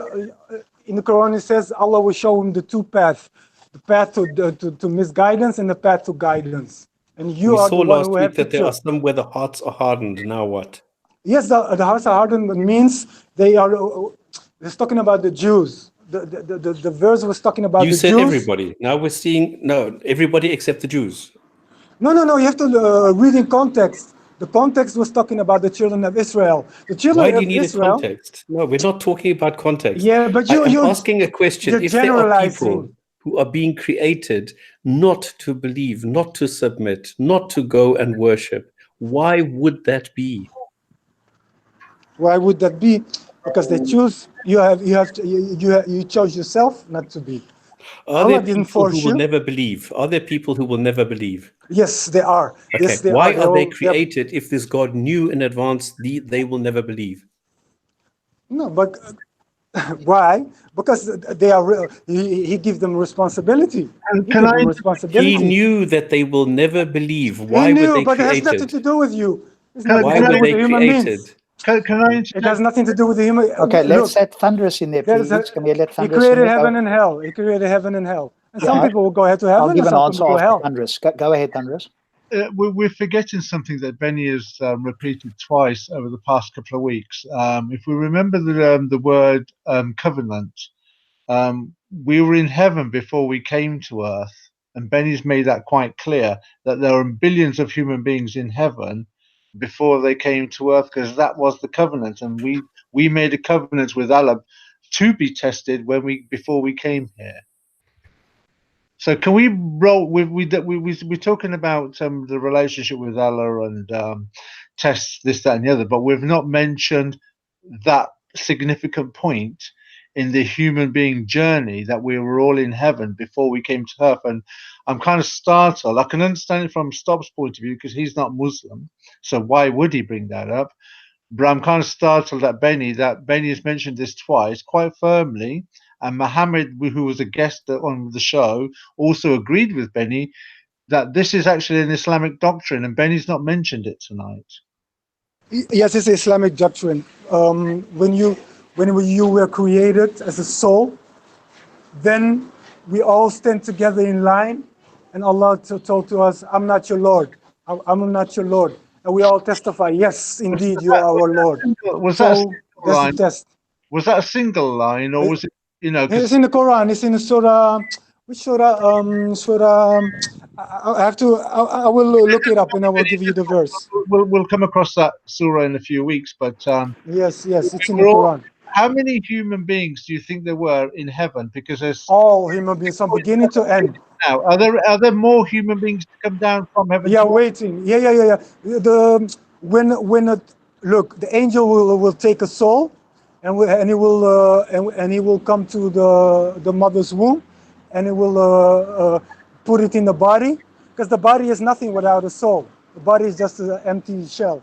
But if you have a soul, then it means you come to life. Okay, So he puts the soul into the womb of the mother, and then you come, and then the test begins. The test begins. You're beginning, you're learning, you're struggling, you're making mistakes, but that's not the point. You can make mistakes, but you can always turn back, because Allah is the most merciful. You can always ask for forgiveness. He will forgive you. Okay, I'd like to discuss that, but perhaps there isn't with the surah that we're discussing at the moment. It's probably not conducive to that subject. So, but Benny, I just want, and any Muslim that's out there listening, when we're discussing these things, we have to remember the whole context of the subject. So when we're talking about tests here on earth, we have to bear in mind that the tests on earth are also part of the bigger covenant that we had in Islamic parlance when we were in heaven before we came to earth. I'm surprised, Benny, that you haven't actually mentioned that in the discussion, because I think that is quite a significant point in the discussion that you've been having with both Robs, and also stops, and you haven't mentioned that, and I find that disingenuous on your part. Why, Anyway. why disingenuous? Because I didn't mention it. I don't understand. Well, yes, because Why? when you're talking about tests, we were in heaven before we came to earth. So when you're talking about Rob's, and he's talking about he doesn't believe this, or he doesn't accept that, or he doesn't understand that. That's all part of the test that was put before him before he came to earth. Is it not feasible then, using the logic that you've implied about having this covenant, that everybody's test is different then? No. Look, the main test is for all human beings the same. That you worship your creator, you recognize him, you have a connection with him. That's the main test. But everybody has his own circumstance. Everybody has his own journey. Everybody has his own problems and struggles and everything. But Why would somebody's journey in their relationship with God, like, let's say, for instance, you're talking, people are talking about Abraham, but let's say about a woman being raped. Was that part of her test? What about a stillbirth, the pain that a couple would have when their child is stillborn, or the pain that a person would have that their mother was murdered by, and this is a real story, and the Yorkshire Ripper raped, obviously murdered, didn't rape, he murdered 13 prostitutes, but one of the prostitutes, funny enough, he murdered her, and she had 2 children. And as those children were getting older, the daughter, when she reached the same age as her mother, when her mother got murdered by Peter Sutcliffe, she actually committed suicide because of the guilt. Now, that means her brother has lost his mother to the Yorkshire Ripper, but he's also lost his sister through suicide because of the Yorkshire Ripper. How does that reconcile with the tests? Because this guy was obviously in heaven before he came to earth, this poor gentleman. How would you explain Allah to him and tests then, Benny? How do you make Allah appealing to him? look, we took up on responsibility before we came to earth. The covenant is a responsibility. It's a heavy responsibility. Why do you have no recollection of it, Benny? Why is it I cannot recollect the covenant I made with Allah before I came to earth? Why is it not just the covenant? I cannot recollect any existence I had before I came to earth. Yeah. Well, I could actually answer that as devil's advocate, Thunderous. Again, obviously, just a point that you could have. The reason why is because in order for the test to work, you need to have faith, right? So you need to forget what you knew in heaven, and you come down as a, quote, clean soul, so to speak. And so maybe that would be, some Muslim could maybe give that as a response. It may not be adequate, but they could say, hey, whatever you knew in heaven, you had to forget to come down here in order to have an experience of that. Because if you knew it up there... And then I will counter that, Robs, by saying, well, if that, okay, fine, I'll accept that. So you come down here as a blank hard drive. So you come down to earth and you're happy, you're in part of a wonderful family environment. Your mother gets murdered by an infamous murderer. That's a tragedy in itself on a monumental scale. And then as you're growing older, your sibling commits suicide through the guilt of reaching an age older than the mother when the mother got murdered. So as a tragedy is concerned, I can't think of many greater tragedies than that. Yeah, but Benny's response... No, this is not an environment where Allah can reach me, because Allah isn't, available that much in Yorkshire at the time. So how on earth do you reconcile a belief in God and Allah and this test that you was subscribed to in this covenant before you came to earth? How is all that reconciled together? Well, very easy. Very easy responsibility. You're given a big responsibility. You're given the qualities and the tools that you can take the responsibility. Because Allah says we created the human beings in a very good fashion, better than all the creation here on earth. We are the best of creation because we can take the responsibility. We can do good. We can do good. Because the angels ask the question, why you create a human being who will shed blood and everything. But they don't realize a human being can also do good. also can rise to be inspiring for other human beings and to have a good to do good things. Yeah, A human Thunderous, being can do good things and bad things, so you can choose. Yeah, Or I you think- go and do good things or your bad things. It's your responsibility. Nobody's responsible but your own self. Yeah. I think, Thunderous, though, I don't think this would be persuasive to a Muslim because, as Benny kind of alluded to, and then he sort of sidetracked a bit, the response could be that person that came down as whoever you're speaking about chose in heaven to take on a greater responsibility of suffering or whatever the case is as their test, as opposed to somebody else who didn't go through that. And obviously in heaven, they knew they were going to take on this test. They forgot about it, came down here to take on the test, to have the experience. So I mean, you and I and Stops, obviously we can question that, but I don't think that would be persuasive to a Muslim, because they could just say, as he kind of alluded to, that some people's tests are heavier than others, and they chose that in heaven and then came down here to have that test, visited upon them. I respect all of that, and I get that as far as writing on a piece of paper is concerned. I'm trying to understand emotionally and intellectually and logically, how do you go reason with the victim that, oh, by the way, this is all part of a plan, that Allah had this covenant. You were in, can you imagine the situation? And this guy, this poor guy, is out and about. He comes across a Muslim proselytizer in the street. He comes across Benny, and Benny says, "Oh, this is part of God's plan. You made, your mum, Peter Sutcliffe, and your sister were all in heaven. We're all in heaven first, and then we all made this covenant to come down to earth. And your mother being murdered that was part of the test, and your sister committing suicide, that was a part of the test and the covenant, and you being a victim, all of this, that was part of your test. That's part of the test." Yeah, you miss. No. I think you look. The one who did the crime, Allah is not responsible for that. No, he is responsible for himself. So you cannot say it's a part of the test. It's a little bit different wording. Benny, you're It's a different misunderstanding. wording. I never said that Allah did it. What I said was, I'm looking at the explanation that you're going to try and give as a Muslim, that all of this is a part of the test. And how do you think that you're going to win this guy's heart over to hereafter? Simple, the hereafter. If you only believe in this, look, if you only believe in this life, then you are right. Then you're right. It's a cool. Then it's nothing. The crime doesn't. But if it's a hereafter, he's not going to have a next life. He's going to go to hell because he's going to die as a kuffar. So no. Oh, you mean the victim? You're talking about the victim, the criminal. The criminal. Belly, listen to me, please listen. We're not talking about the guilty person here, Peter. We're talking about the victim. So the victim.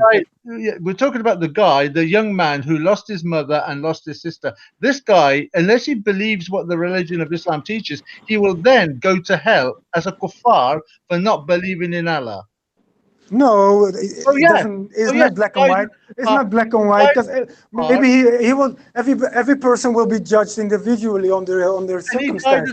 You cannot generalize his circumstance with your circumstance or my circumstance. You cannot generalize. Everybody goes through different circumstances and different journeys and different paths. But Allah makes it clear that if you worship any other god, you will not be accepted.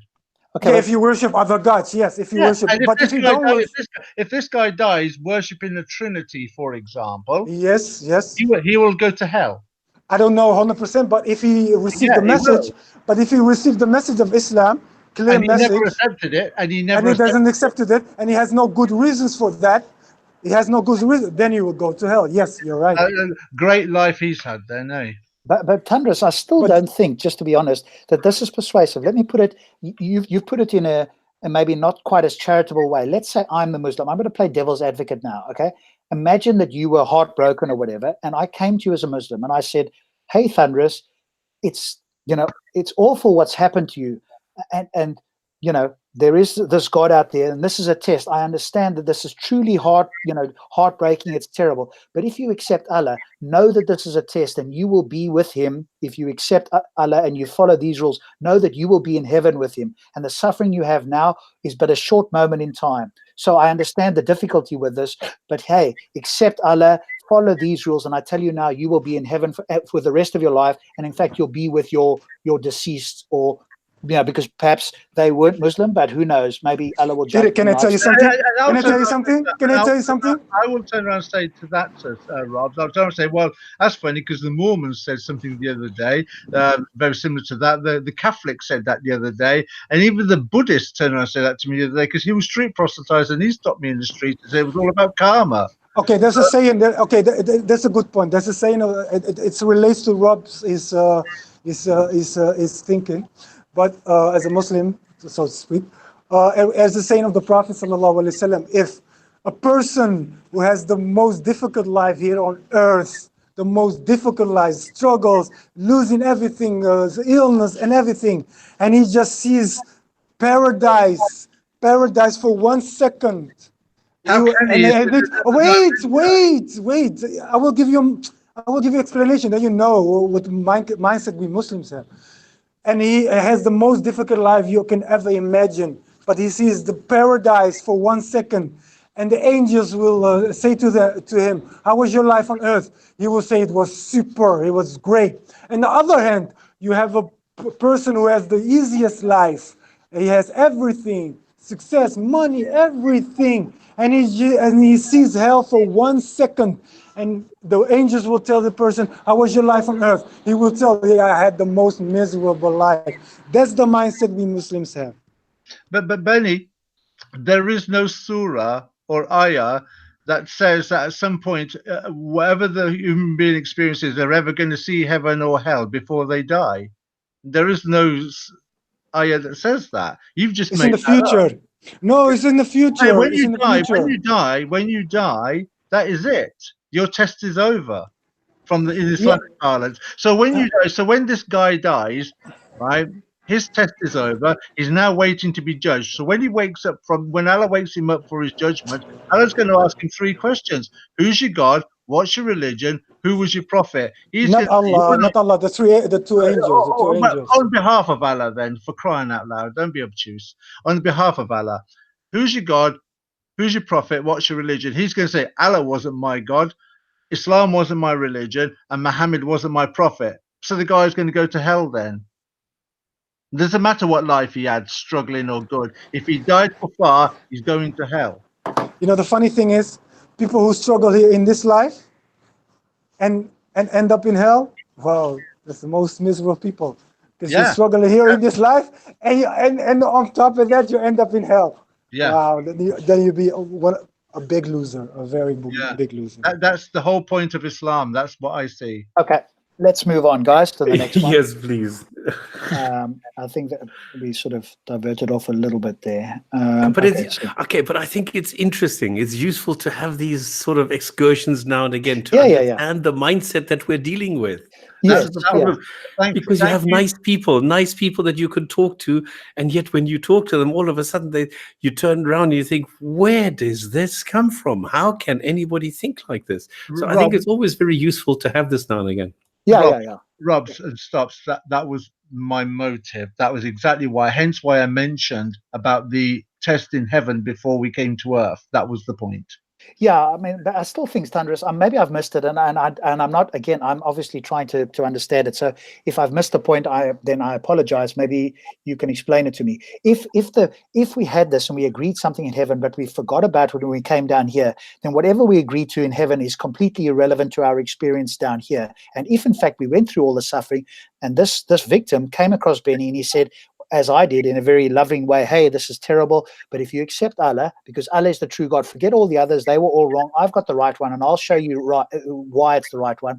And this is all kind of a test, and I appreciate it. It's a terrible test for you, but accept Allah and you will be in heaven. I can quite easily see somebody who's in that emotional state going, yes, they could be persuaded by somebody saying that and accept Allah with the thought that, hey, the terrible things I've been through here, I can go to heaven. So I don't see it as being, like super persuasive to somebody that's a bad thing. Yeah, but the thing is, though, anybody selling religion will go with that line anyway. Correct. Yeah. Exactly. So it's the only reason a person will follow Islam on that projection would be because that was the Islamic proselytizer was a better salesman. It's like selling the Volkswagen, an Audi, or a BMW. The better salesman's going to get the sale, not the car. Well, true, but all I'm saying is that somebody could be persuaded, because I think, as I understood your objection, there's no ways that somebody could possibly accept this, and I just think somebody could easily accept this, especially if they were in an emotional state and somebody said, "Hey, this was a test on earth. I appreciate it was terrible, but hey, there's a better life to come in the afterlife. But in order to get that better life and the terrible test you've had, you've got to do X, Y, and Z." I can see that people would do that very easily, where it seemed to me, and maybe I misunderstood you, that people would never accept that, and I think people would easily accept that in that sort of emotional state. I would. Well, moving on, but maybe we can have that discussion in the after show. Yeah, we could do it possibly. All right, let's go on to 132. Sai International 132. And Abraham instructed his sons to do the same, and so did Jacob, saying, "O my sons, indeed Allah has chosen for you this religion, so do not die except while you are Muslims." Yusuf Ali, and this was the legacy that Abraham left to his sons, and so did Jacob. "O my sons, Allah hath chosen the faith for you, then die not except in the faith of Islam." And those words, Muslim or Islam, do not exist anywhere in history up until now. When you say no, It you means mean the Quran. submission. Islam and Muslim means submission. You don't have to that word. You don't have to look at it. You have to look at the concept. Islam means submission. A Muslim is someone who submits. Abraham was a submitter because he did everything what God told him. Jacob was a submitter. All the prophets were a submitter. Even Jesus was a submitter when he said, "I'm not my will, but your will. Take this cup away from me. Not my will, but your will." He was submitted himself to God. That's a Muslim. It was not a Jew. It was not a Christian, because they never heard of Jesus. Never heard about Christianity or Judaism. This is a Bible-free zone. We don't talk about the Bible here. We're talking about Islam, not the Bible. So I'm looking at it from a historical point of view. The word, even submission, then somebody who submit Islam or Muslim, are not words associated with religion as far as an identity is concerned, historically speaking. No, that's not true. Submission is the true essence of a religion. Is the true essence of the religion is submission. If you don't submit, then you can do whatever you want. You can say, "I don't accept this. I don't like this. I like this." You candy shopping. You take the candies you like and you throw away the candies you don't like. No. That's not how it works. But hang on, Benny. That's not how it works. Isn't that what's happening today anyway? Because if I say to you, follow the example of Muhammad, you're going to cherry pick, right? You're not going to beat your wife. You're not going to take sex slaves. You're not going to do other unpleasant things. So aren't you doing the same? No. Prophet Muhammad, for example, never beat his wife. Never. Once.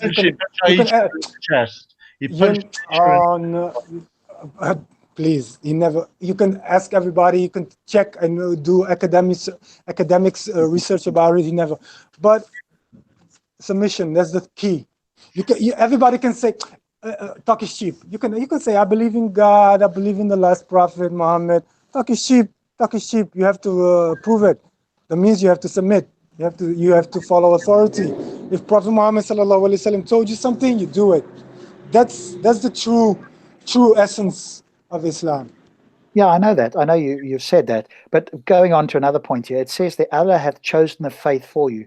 Surely you are free will to choose the faith yourself, or not? Why is he choosing it for you? That seems to me to counter your free will of choosing it for yourself. No, the way of life,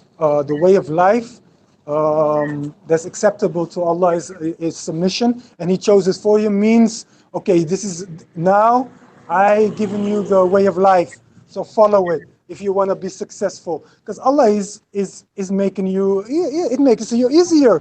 The path to paradise is making it easier for you. Because if you on your own, and you have to figure out on your own yourself what you have to do with this and that, you're not going to manage that. You're not going to manage. You have to have guidance. You have to have someone who tells you have to go that way, this way, that way. Everybody needs guidance. Okay, Everybody but hang on. needs directions. Okay, but now it's special pleading though, because Allah supposedly spoke directly to these people, but they didn't speak to the rest of us. So has everybody else in humanity got a harder time than Abraham? And we're supposed to look up to him because he got the guidance directly? Surely he's got the easiest path and we've got the hardest path. He's got the easiest path. He had a very hard life. His father kicked him out. His community I'm not tried talking to kill hang him. on. Benny. Abraham, we're talking about Abraham. He wants to. He had one of the most hardest tests a human being can be, to kill your own son. That's one of the hardest tests. I'm That's not an talking easy about the life. religion, Benny. Oh, the religion. Oh, you're Yes, talking the about religion. Abraham. So you're Okay. going off on tangents about other things. Sorry. Yes, you agree that he's got the easiest life in terms of choosing the religion because it's been chosen for him. The rest of us, like you said, don't have that. Don't have that privilege. So we've got to try and work it out ourselves. And you said it's obviously going to be easier for him because he's been told what to do. No, it's not. It's not going to be easy for him. No. You miss. You have to look into his life. He has all the prophets didn't have an easy life. Prophet Muhammad didn't have an easy life. That's All not the prophets. the point. That's not the point. The point of choosing the truth. You mean? Okay. Now. No. The point is that Abraham received direct guidance. He did not require a book. He did not require a messenger. He did not require third parties or anything else to give him the instructions he needed to be what you call successful in life. He got it straight from his God, straight from the horse's mouth. Why can't I? That's the wisdom of God. That's the wisdom of God. There we go. He chooses This people. is an asshole. Come on. How can a God do that? No, but stop. It's okay because this will be the response that will often happen when something that seemingly goes against logic and rationale is put forward like this. It's the wisdom of God. Allah knows best. Benny, if you read the Quran and you see the instructions of God, and you see what Muhammad did, do you follow his example today in the 21st century? Yes. We can follow his example today, of course. Okay. He's an example for the human, for all. Is your example also? Okay, if I ask you a straight question, can you condemn any kind of sexual activity involving a 9-year-old girl? Would you condemn anyone who does any kind of sexual activity with a 9-year-old girl today, regardless of who, when, where? Can you do this categorically? You're giving that.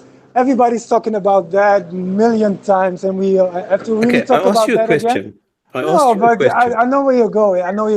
Look, no, it's you not don't know where I'm mandatory. going. I'm just asking you a question. What? I asked you a question. Can you categorically condemn anyone who performs any kind of sexual act with a 9-year-old girl? Can you do that?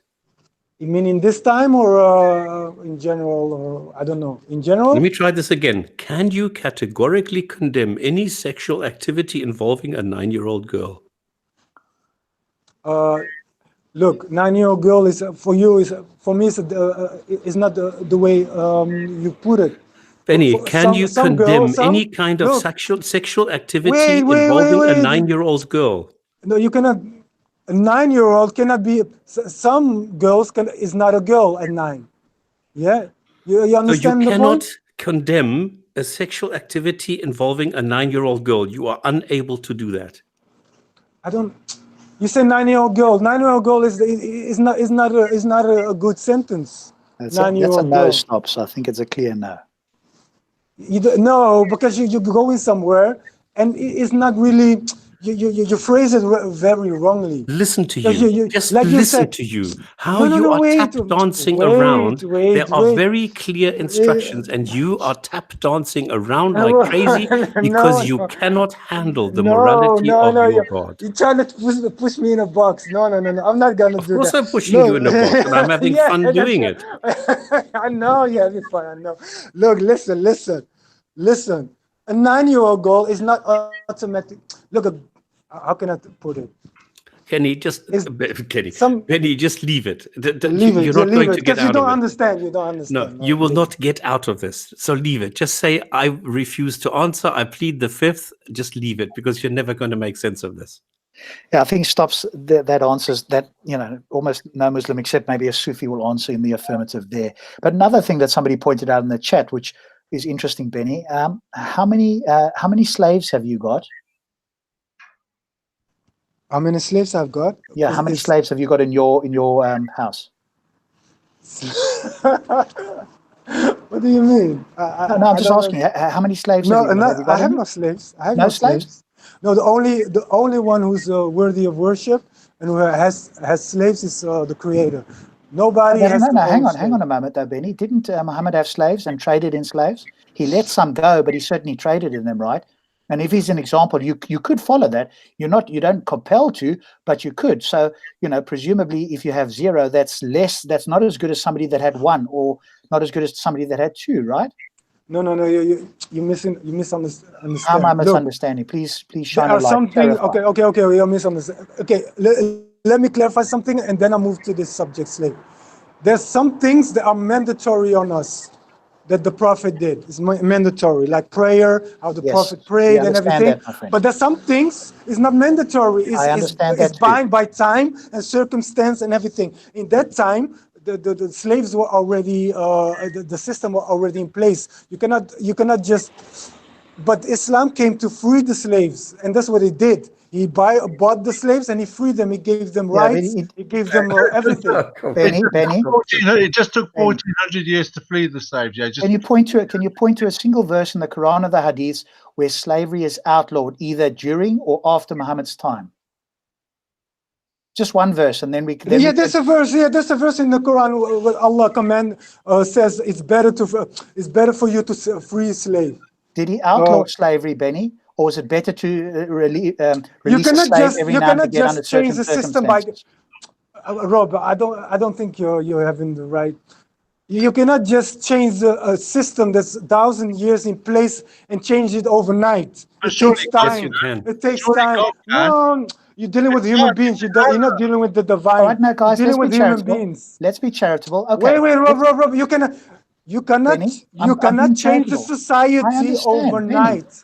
You're arguing. So why are you I'm asking? agreeing with you, Benny. Okay, that's I'm what I going to mean. be charitable and agree with you that you can't change things overnight because the human beings are too powerful for God to allow that to happen. I understand. I'm going to agree with you on that point. But let's move ahead. That's not what I said. I know that's not what you said, but that's the implication of what you're saying. Yeah, but let's move ahead. Let me be even more charitable and agree with you that you are right. I'm coming into Benny's world and I'm going, hey, you know what? We can't do this all at once. That might upheaval things, and we need to do it slowly because there's all these humans that I've created. Okay, great. But Muhammad still had slaves, and as far as I know, stops you or Benny can correct me. Did he still have slaves when he died? Yes. Okay, so he still had slaves when he was dead, when he died, I don't right? know. I have to check. I will take Stops' word for it. I mean, again, it could be wrong. That's fine, but normally Stops is pretty good with these sort of things. So he still had slaves when he was dead. So the question this comes really from the chat, really, is how many slaves have you got? And you said none. And sorry, I don't do assumptions about the Prophet or Allah. I don't do assumptions. Okay, that's fine. We Muslims we are very strict. We are not playing around with games and doing assumptions because it's very dangerous if you go into that realm. Then it means you're we don't want assumptions. No, that's what I mean. That's what I mean. So I don't do assumptions. If I don't know something, I will check it out. Cool. But I don't do assumptions especially about the Prophet. Okay. So, but you do agree that he had slaves. Occasionally, he freed some, but he still had slaves when he died. So during his entire lifetime, he had slaves. No, I didn't agree. I said I have to check it. Why are you putting words in my mouth? I have to check it. Have you got some reference there? Because otherwise, Benny's not going to accept. Well, it's Maria. Just look at Maria. Who's Maria? Did he have sex with Maria? Do you know who that is, Benny? Maria? No, I have to check. Mary the Copt. Was she married with him? She was married with him? No, she was a slave. Wait. You cannot have sex with somebody if you're not married. You cannot in Islam. You cannot have sex with somebody if you're not married. Do you know the Quran? It makes no sense. Do you know the Quran? If you go to chapter 66, what it says there? Women, don't be ungrateful. Why is that? Yeah, tell me why. Oh, you don't know the story that Muhammad was having sex with Maria when it was Hafsa's night, and then Hafsa complained to the girls, and they were all complaining, and then they were angry with Muhammad. Did you know that he had many wives? Maybe she was one of his wives. He had 13 or 15 wives. We don't know how many. Yeah, he had many wives. That's true. Hafsa came back. But you said he was not his wife. Wait. Stop. You go. You said to me that was not his wife. That makes no. Don't do that. Don't lie about the messenger like that. So you're telling me that Mary the Copt was his wife? I don't know. You tell me. I don't know. You telling me. I don't know where you did get this. He had many wives, and he never had sex with a wife outside of marriage. That is absurd. No. You can ask every Muslim, every academic, everything. That's absurd. So you don't know the Islamic texts? You telling me that the Prophet of God has sex with someone who is not married to? So he committed the adultery, like the prophets in the Bible? You telling me? No. We are not the Bible. We are not Christianity, my friend. We are not the Bible. We are not like that. Oh my God, Benny, what do you know about Islam? You don't know the texts, you don't know the hadiths, you don't know the seerah, you don't know the sunnah, you don't know anything about Islam, you just know what you want to know? You really think you can mislead people? Wow, bro. Can I just... Wow. What happens if I can show you a text? What happens the Prophet? Wow, you just slandering the Prophet. What happens if I can show you a text which says exactly this? What will you do? There's no real text. I don't know where you get this from. The Sunnah. It's from the Sunnah. What happens if I can show you in the Sunnah a text which is graded as Sahih, which says exactly this? That what exactly? Tell me exactly. That Mary the Copt was a gift, was a slave. He had sex with her. His wife Hafsa complained several times, went away, told him to get rid of Mary, and when she came back, he was still in bed with her. And then they got angry, which led to the sentences in the Qur'an in chapter 66, where it says, women, don't be ungrateful. Wow, you're telling me she was not married to him. Is this what you were saying? She was not married to the Prophet Muhammad sallallahu alaihi wasallam. Can you say she was not married to him? Is that what you're saying? That's what this was not a wife. Okay, she was a slave. Put your evidence. Put your evidence. Put your evidence. Go to the hadith. Look at Mary the Copt. Put it in a text. Put it in a back chat. Put it in a back chat. Benny, no real Muslim will look at the screen. Benny, slow down. You're getting very excited here. I understand this might be the first time you've heard this. Here is the person that stops us talking. Wikipedia is not a source. Sorry, Wikipedia is not Islamic sources. Is with all due respect. Benny, is Al-Tabari a source? Is I don't know. Ibn Ishaq a source? I don't know. You don't know. I don't know. I have to check. Sorry, but you cannot just throw things and Benny, you're a disgrace. Benny, you're a disgrace. I'm sorry. You should know the basics. No. You're really telling me that he has sex with a wife outside of marriage? Wow. This is the first time I heard it. Gentlemen, can I just bring out a surah, please? Go ahead.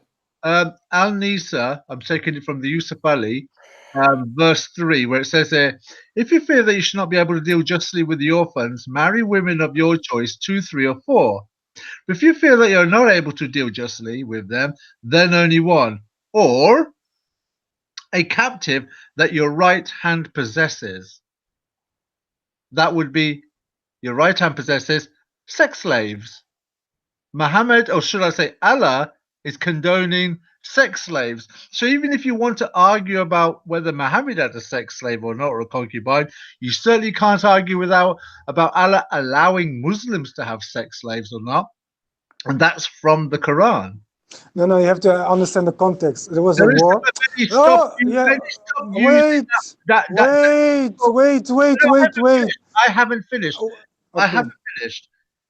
Asim Al-Hakim, a scholar for $1 on Peace TV, financed by Zakir Naik, all right, has even gone on YouTube and says that you can have sex with the women that your right hand possesses. They are not your wives, they're your concubines. And you can find that on his YouTube channel. If you're going to say that he's got it wrong, you need to correct your scholars for dollars first before you come onto the Jinn&Tonic show and try and correct us. Okay, I think that's a separate point and a good one. Obviously, Thunderous, that is a separate point. I think this is the first time he's heard about Mary the Copt, though, and he was resistant to that. And I think, obviously he wants to deny the source here, which comes from Al-Tabari and Ibn Ishaq, both of whom are. I mentioned it purely because even if you want to argue about Mary the Coptic being the wife of the concubine of Muhammad, it still doesn't matter in the big scheme of things, because Allah has said if Muhammad is the example. And can you show to me where it says that she was not married to Prophet Muhammad sallallahu alaihi wasallam? Please show it to me. Okay, well, I'll read here. Mary, or Mary the Copt, died in 637, was an Egyptian who, along with her sister Saran, was sent to the Islamic prophet Muhammad in 628 as a gift by the, how do I pronounce that? Makawis? My pronunciation is terrible. A governor of Alexandria, Egypt, during the territory's Persian occupation. She and her sister were slaves. Maria bore Muhammad a son, Ibrahim, who died as an infant. Okay, but now where it says she had sex with him, where it says that? I don't see that. Bore, let me say it again. You might have missed it. I understand you might be in a difficult place there. Might be difficult to hear. Listen here. Maria bore Muhammad a son, Ibrahim, who died as an infant. How did she bear him a son? Okay, where does it say that she was not married to him? A gift in that time means marriage. If you give that was in the time. Yes, Benny, it was. I know you're trying hard here. Gift, the bridge. How you can say the marriage gifts. That's the marriage gift. I know you're trying hard here. She and her sister were sex slaves. And this is in Al-Tabari, volume 9, and it's also in Ibn Ishaq, The Life of Muhammad, page 499. Okay, I will investigate this. Thanks for pointing out. I will investigate and come back. Come back to you next week. I will come back to you next week about. I have to investigate. Yes, sure. You do that. The rest of us, though, Benny, are going to accept that she was in fact a slave. And Muhammad had a slave. And the whole point of this, Benny, I know you've resisted it. I understand, because your inbuilt modern sensibilities don't like this. But the whole point was going back to a comment in the chat which said, how many slaves do you own? You said none. You said Muhammad, that owning slaves was not something that was a prerequisite. I agree with you. However, if Muhammad did something, the question that is actually asked you is, who is the better follower of Muhammad? Somebody who has no slaves, or somebody that had 1 or 2 or 3 slaves? Which of those two people is better?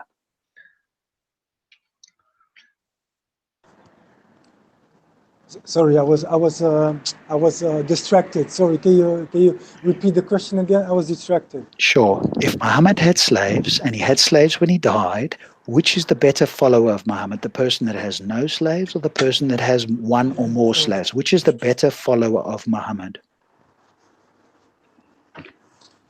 Look, who's the better follower? The one who has slaves? Again. Sorry, I agree. Again. Last time. I want to understand the question. I don't understand the question. The question is very simple. It's, if Muhammad had slaves, and you're not required to have a slave, but Muhammad is the example to follow, who is better at following Muhammad? The person that followed him with having slaves, or the person that did not have slaves? Which of those two people is the better follower? In which time? You cannot just generalize. You have to at any time. No. You cannot compare this time with that time. Sorry. Can you tell us a verse? No. Benny, I know you are. No. Difficult for you. cannot. Benny. No, it's not difficult. You're playing games. You comparing this time with that time. Yes, I am. You cannot do that. Of course you cannot do that. This is a different world. Benny? This is a different world than this time. Is he a follower? Is he an example? Don't play games, please. Don't play games. I appreciate this might be challenging for you. I'm not playing your games. Sorry. So you are not supposed to follow him in all of his examples today. Is that what you're saying? Look, in that time, it was that system with slaves. You cannot just abolish it. Okay, but Islam came to free slaves. That's what it's. That's the only Okay, system, so only way of life in that time that says the only religion in the face of the world in the history that says you have to free a slave. yes, I know In the you believe Bible, it's full of slaves, but in Benny. the Quran, you have to Yes. free a slave. I know We are- you keep saying that. The fact that you keep saying it doesn't necessarily make it true. And in fact, they didn't abolish it. So that's part of the point. But are you saying, but you must be saying this from everything you're saying, there are certain things that you are not supposed to follow from Muhammad's example today. Is that what you're saying? I just want to be clear. Yes, not mandatory. It's not mandatory on you. Some things you have to follow. Like I said before, maybe you're a selective hearing. Benny, that's not the You have question to, I asked no, you. No. You have to. Yeah, some things you have to follow. It's mandatory. There's some things you can choose. You Or said that before, Benny. Remember, you did say that on the show a little while earlier, and I still remember it. So repeating that because you think I may have a slow brain. I'm not the fastest brain, but I do remember you saying that previously. That was not my question to you.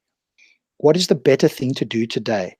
And are you agreeing that there are certain things today that you shouldn't do?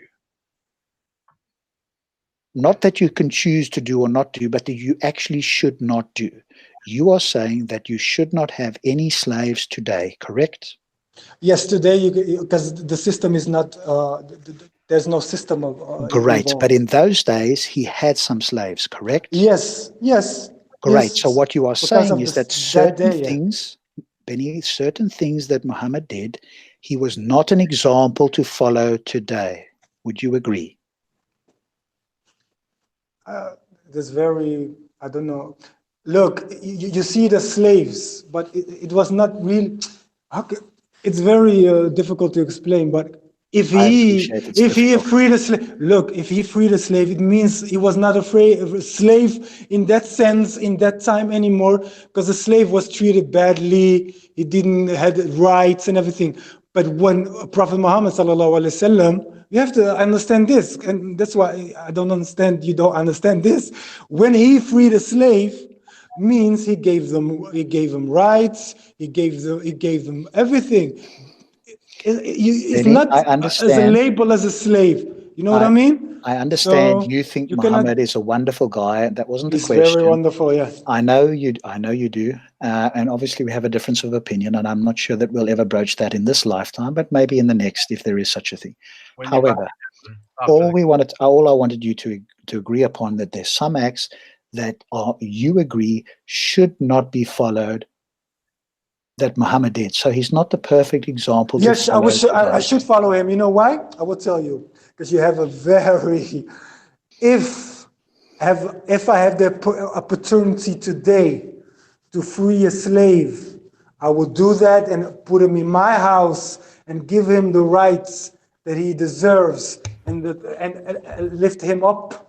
That's not the question, though, Benny. I No, appreciate you that's talking the about thing what he something else. did. No, that's the thing what he did, and I will follow his example. If today So you are there better was a than slave- Muhammad. No, I'm not better than Muhammad. I'm following his example. I'm following his but if example. but Do Benny, you know that No, you're playing Muhammad games. You're told playing games. Benny? Do you know that Muhammad told his people to enjoy raping female captives? stops. We're going to go down that one now. Just one question. Do you know this? I know one thing. Aware of that? I know one thing. All the lies and the slander you are Okay, so you don't misleading believe people. Sahih Bukhari, No. you don't believe Sahih Muslim, you are I not, know you everything will reject be it. right, and I know one thing. Everything will be written down. Everything you say about the Prophet Muhammad sallallahu alaihi wasallam will be written down and will be It's shown written to you down. on the It's day in of Sahih judgment. Bukhari. And it will be shown to you on the day of judgment. Sahih That's one thing that's Bukhari, be certain. Muhammad said it is okay to rape female wow. slaves. Look how you talk about the Prophet. Rape. This is what he said. It's a capital punishment in Islam, and you're talking about the Prophet like he. Wow, man. So you don't know this. Okay, fine. Not real. Go talk to a scholar, and then he will. Yes, stops you. You just need to speak to a scholar. I mean, how dare you say something like that? Come on. Which scholar do you recommend? That's a good point. Which scholar do you recommend? Zakir Naik, Asim Al-Hakim, Abdul Rahim Green? Zakir Naik is not scholar. Zakir Naik is not scholar. Oh, this is not scholar. He's not scholar. He's not scholar. No, that's not scholar. Who would you recommend, Benny? Who would you recommend as a scholar? Let me check. I will come back. Which scholar is a good scholar? The one is The one that agrees with you, no. There's the one of the past. The one of the past. but you don't know his name. I forgot his name. I have to No problem. ring a bell. You can look it up. No problem. That's fine. Okay, let's move on with the verses. Let's move on because I think we have agreed. I mean, you might not like my summary, but I think it is accurate. You have agreed that certain of Muhammad's actions are not an example to follow today. I've not agreed. Don't thought put you words did. in my mouth. Don't put words in my mouth. No, that's not what I said. I will follow his example to free a slave and give him his rights. That's the example I want to follow, and this is what Prophet Muhammad did. But Benny, so that's the question. That's your question. Benny, It's but very Give me the scholar. You're trying to twist it. Okay, You're Benny, trying to slander the talking Prophet. non-stop. I'm going to mute you if you're just going to babble. Okay, I don't want babbling. Let's just Okay, respond move to the on. Let's questions, move on. right? Will Okay, you let's find move the on. scholar? Okay, I think we'll move on. I think that's clear to everybody what's happening there. No, but I want to find his scholar and show his comment on exactly these hadiths. Yes, well, I think Benny's going to look up that scholar now for us, and he'll come back with a name in a moment, hopefully. Okay, good. I didn't catch that. Yeah, Thanks. no problem. Sorry, go on. All right, so here we go. Here's 133, Sahih International. Or were you witnesses when death approached Jacob, when he said to his sons, "Will you worship after me?" They said, "We will worship your God and the God of your fathers, Abraham and Ishmael and Isaac, one God, and we are Muslims in submission to him." Yusuf Ali, were ye witnesses when death appeared before Jacob? Behold, he said to his sons, "What will ye worship after me?" They said, "We will worship thy God and the God of thy fathers, of Abraham, Ishmael, and Isaac, the one true Allah. To him we bow in Islam."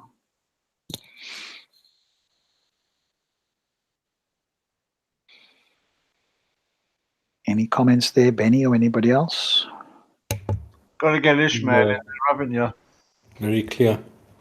Got to get Ishmael in. Got to fudge Ishmael in there because that's the lineage you're going to claim Muhammad's coming from. So somehow got to set Muhammad up as a prophet, and the only way they can do that is by the one guy they know nothing about, which is Ishmael. What I notice is that the tone is getting a little bit harder again. Because first it was, well, if you do the right thing, you're going to get the rewards. And now slowly it's starting to come in again with the threats. You better not die except as submitters. You have to do this. You have to.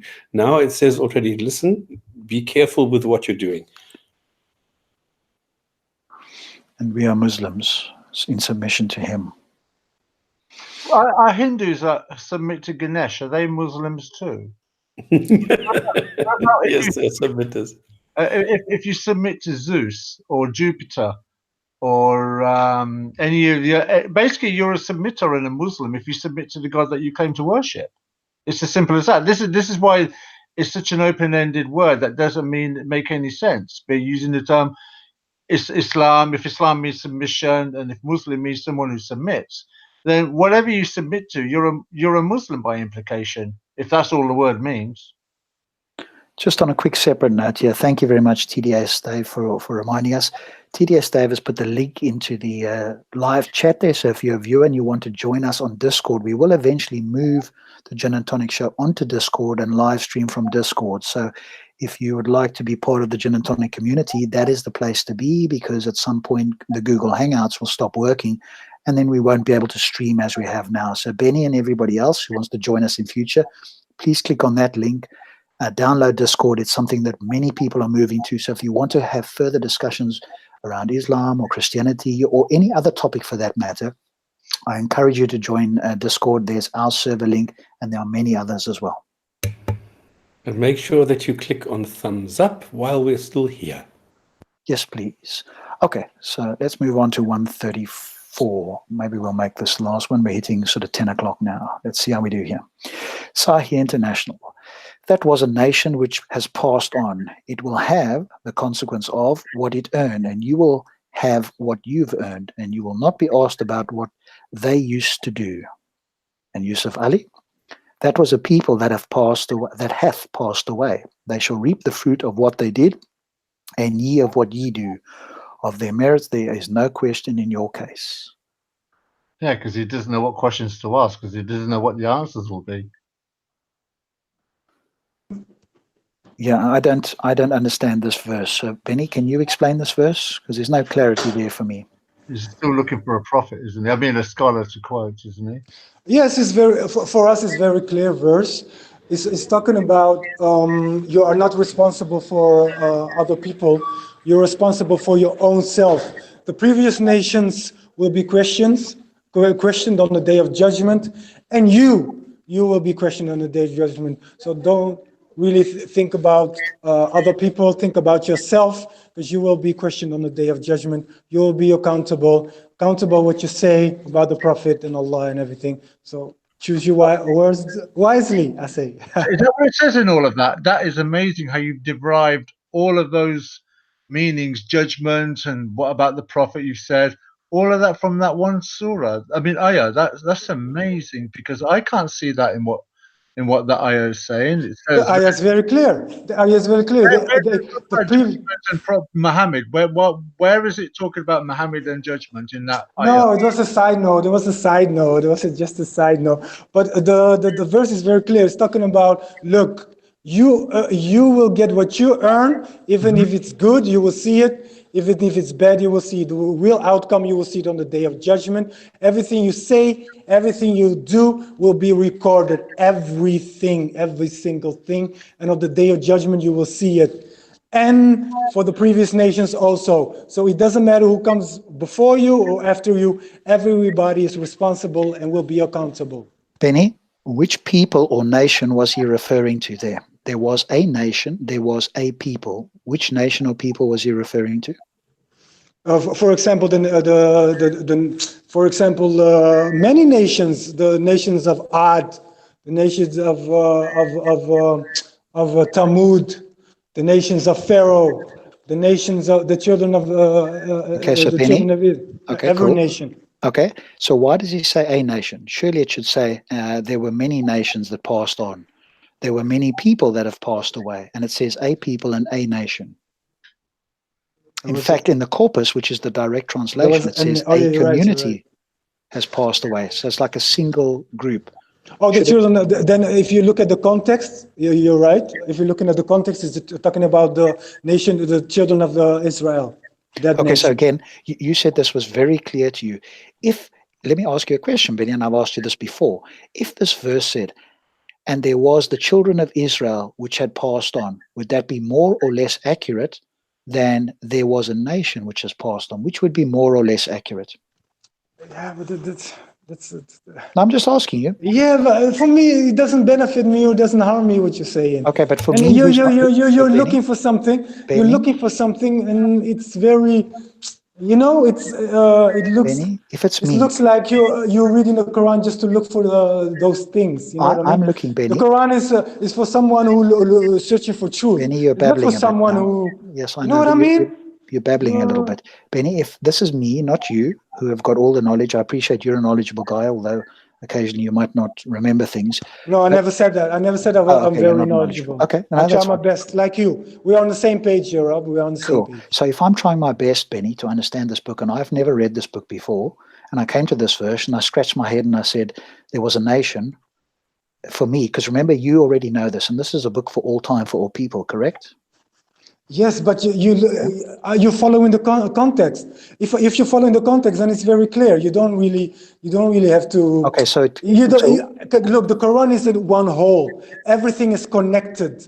Everything is connected if you look at it as one whole. But if you look at it as pieces and pieces and pieces, then you will not get it. But if you look at it in one whole and follow along what is trying to tell you, then you will get it. I will get it. It's the previous nations, the children of Israel, because the context is about the children of Israel. Benny, So but it's if I'm very clear. not that smart and I don't get it, do you think that if he'd put in there the nation of Israel as opposed to a nation, would I, that's not as fast as everybody else, would I get it better with a nation or a nation Israel? Because remember, I don't remember the entire context. I'm not as smart as everybody else. Which would be clearer to a less intelligent person like me? Even if you don't get it, it will not harm you or benefit you. Allah will not ask you on the day of judgment, oh, why did you knew about the nation of Israel? Are you dumb or something? No, that's not how it Benny, works. that wasn't the question. No, Again, but you said this was a if clear you verse, look at the asked you which context, would it's be very clearer. clear. If you look at the context, it's very clear. If you don't get it, then sorry, then you have to go back to school and learn how to read and how to So has the follow. nation of Israel passed away? Yes, that nation that followed Prophet Moses passed away. Yes. Excuse me, there are no more Jews? No, not the Jews in the past. No, it's a different kind of Jews now. They I don't know what they are following, but it's very different. The Jews in the past were Muslims. You know, Semites. There were no Jews. Yeah, you can laugh, but there were Semites. The previous nation, the children of Israel, who followed Moses were Muslims. That means it was Semites. They submitted. And some of them didn't submit it. Some of them did not, but the most of them did, because they followed what God told them. They followed the Torah, the laws. It means that they submitted to the laws. You know what I mean? Not Muslim like Arabia, or you have to follow. No, this is you have to understand the concept. If you understand the concept, then you can follow through. And if you don't understand the concept and you're trying to read the Quran honestly, it will not be. It's not a foundation that you know that the children. It's not a foundation. You will get the foundation, and I think if you, in your circumstance, and you will find guidance to paradise. You will not be questioned about silly things like why don't you know this, why don't you know I that. agree that I wouldn't You be know what I mean? questioned. It's just a lesson for you. Benny, I agree I wouldn't be questioned on this verse, but I want to understand it because you said it was clear. And it's not clear to me, and I am trying to understand. That's why I asked you what nation. It's not clear to you. If you look at the context, it's clear, right? But if we Or is it not? added in the word there, do you think for me would that be more or less clear? No, but that's playing silly games. Oh, you can do that for every verse. But that's playing silly games. You can do that for every verse. Of You can course say every verse. You can. Oh, I can add this, or maybe this. That That's means the point. you're just you know. It's not really. That's the Look. Look. The Quran is for people who are searching for the truth. So what is the truth warning, if you don't get it told? look. The warning is only for people who are searching for the truth and who has What really truth? searching for the real truth, the absolute truth. What This is the truth? absolute truth. This How do is you the know the absolute truth. How do you know the How truth? do you know? If you search for it, Allah will guide you. Allah guides whom He wills and misguides whom He wills. This is a total failure. This is exactly what Rob is just showing you. If Allah Just because you don't get it, guides you, He would include the word, but He doesn't include it, so you don't know the truth. You have to use your own brain to interpret this and say, let me look at the context. Well, the context seems to indicate that we're talking about a specific type of Jew, which doesn't really exist anymore. Yeah, the Jews still exist, but not this kind of a Jew. And then this Jew passed away. And what do I get from this? What kind of guidance do I get from this? Nothing. Yes, you will not get nothing. No, if you don't change your attitude and your mindset. What is the guidance here? What is the truth? Where is the truth? Where is the guidance? What's your motive of reading the Quran? What's your motive? Is to find out holes, to find out mistakes, to understand it, and to see if it's in fact the book that people claim. To understand the book. To understand, then you have to deeply go. It's not reading. Reading is not enough. You have to really take more time into it. Okay, so you've got to do more than just read the Quran now. Yes, the Quran's of course. Not clear. Okay, because if the Quran was clear, one could read it clear and understand for it in a foundations. single Okay, reading. who's the creator? Not clear. Who's the creator? Obviously, okay, we have to read it multiple times questions. and listen to many different No. interpretations. Okay, let me ask you foundation questions, which will save you from the hellfire. Who's the creator in the Quran? It's Allah. Who's the last messenger? The Prophet Muhammad sallallahu alaihi wasallam. Is there a heaven or hell? Yes. Are there angels? Yes. Is it day of judgment? Yes. So the How do you rest, know the all rest can be this? That's the unclear, and that's foundation. fine. How But it's do you clear know in all the this? book. I see. To you, it's not unclear, but How to do it's you not know all this? how do you know all this? I don't understand. I cannot. You are telling, you're making claims, you're saying there are angels. Okay, how do you know there are angels? Because we are believing in the unseen. That's why. This is unseen. Suddenly, unseen are angels. So angels are unseen, and unseen are angels. So everything that you can't see is an angel. No, because I never saw an angel before. But I So trust. why do you this believe testimony. angels exist? Oh, because I trust this. Because I'm convinced that the Quran is. It came from the Creator. That's why. Okay, so you're circular. This is circular reasoning. The Quran tells me angels exist, and I trust it because the Quran says that there are angels. No, because I've come to a conclusion that this is the truth. That's why. Okay, And great. I've come to How conclusion have you that come the to the Prophet Muhammad was conclusion? the true. He was Benny, a trustworthy person. Slow down. How did you establish that this is the truth? Searching, deep searching.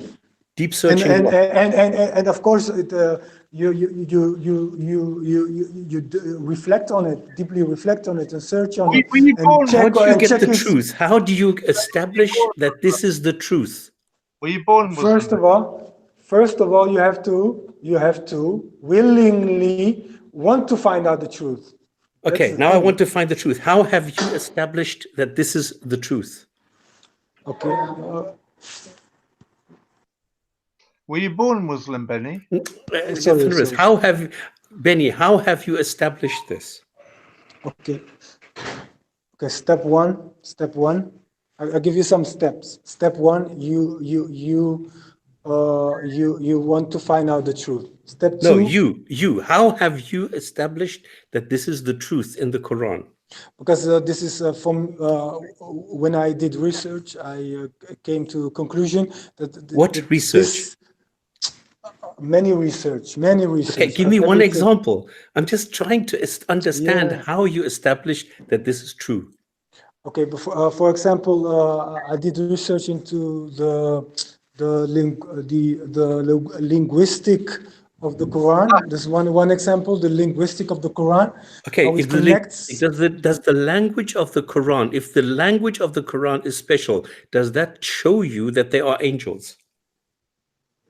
No, it proves to me that a human being cannot produce this Quran. That's what it proves to me. Okay, I'm searching from someone who can, who is good in his field in Arabic. So that's how you do.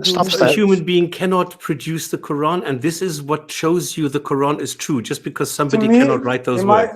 Okay, look, it's from my perspective. You don't have to agree with me, but from my perspective, this Quran can never come from a human being, never, ever. And that's it. And this is why it's true. Certain, 1,000,000% certain that this is come from the Creator, 1,000,000%, because this can never come from a desert 1,400 years ago from a man who couldn't read or write, who can come with this powerful book. Never. And this is the only book. It's not really a book, but this is the only book in the human today in the world that has first person of the Creator. The Bible has no first person of the Creator. Not one book in the whole world today. Stops you asked, and now he's gone first off on a person. tangent. Yeah, but you see, The Quran you're is just first making person. claim. It's a claim, but you're making claim after claim after if claim. something comes from the Creator, it has to be first person. How come, Benny, if this Quran was written by a God, that there is nothing in there that is true, that you cannot show me anything that is true? All you can do is make claims, and then when I ask you, okay, can you present this to me? Can you demonstrate this? Can you provide evidence? You can't. Then you go to the next claim. So you're just piling on claim after claim without ever showing anything. You have a different mindset. It's like, look. I can tell you one thing. Yeah, if you want to find out the truth, you have to make the moves yourself. I'm not gonna I did. make the moves for you. I did. No, no. I said to the Quran, show me something that is correct. No. That's not how you That's not how you make moves. Make moves. You put some effort. You put some time in it. You just do research. You do very deep research. Then, and That's not then what the Quran says. Look, The Quran says there is no there are doubt two in parts. Look, there are two parts. First, Yes, you I have know. to do Some are ambiguous and some are straight. But No. this is bullshit. That's I not what just I'm trying want to say. I'm trying to say this. Look. Okay, I give up. If you want to find out the truth, if you're really sincere, do your part, and it means you put some effort and time in it. You understand? And then God will do the second part, and He will guide you. Okay. Trust me, He will guide you. Benny, That's the thing. you Mohammed is in the building. Fine, Benny, stop now. Benny, you said, Benny, that you did really good research to find the truth. You did really good research. You said you studied the linguistics. Then you said you can't read Arabic. You got it from somebody else. So you didn't do any good study in the linguistics. You've got that secondhand because somebody else told you so. That's not. But of course you have to rely on scholars and to rely on someone who's better in a field of you. Otherwise, you will never establish. You will never establish something. How do you know they're not mistaken? Because I would verify it with other scholars. I verify it with the language. You verify it. Come on, you think you just following blindly? That's not verifying. Moment, just a moment. I think, brother, they're being too skeptical in terms of what's it called, analyzing the literature itself. Guys, Talking about the linguistics. guys, 1 second, please. 1 second. Let's go to Discord and follow this up because this will go on all night. So I'm very happy. I want you guys to be on. I want us to continue. We've got an after show link on Discord where people can come on. There's 50 people can come on and listen. So if you are listening in the live chat, and to all my panelists here, I'm going to post the link now into live chat. I'm also going to give you the link because otherwise we'll carry on. I want to keep the show at around 2 hours. I'm posting the link for you guys here. I'll post it for you as well, Mohammed, into Hangouts, and then we can take this offline because I think we can have all these discussions. I want to do it; it's brilliant, but otherwise we'll go on forever. So I know you came late, Mohammed. Can you guys see the link? Can all of you see it now? Grab the link, join us there. I've got somebody in there waiting to join us. So let's bring this to a close here on the live show. We're going to go into an after show. We can have 50 people in there who can all communicate and chat and so forth. So please join us now. 4, mate. Never mind 50.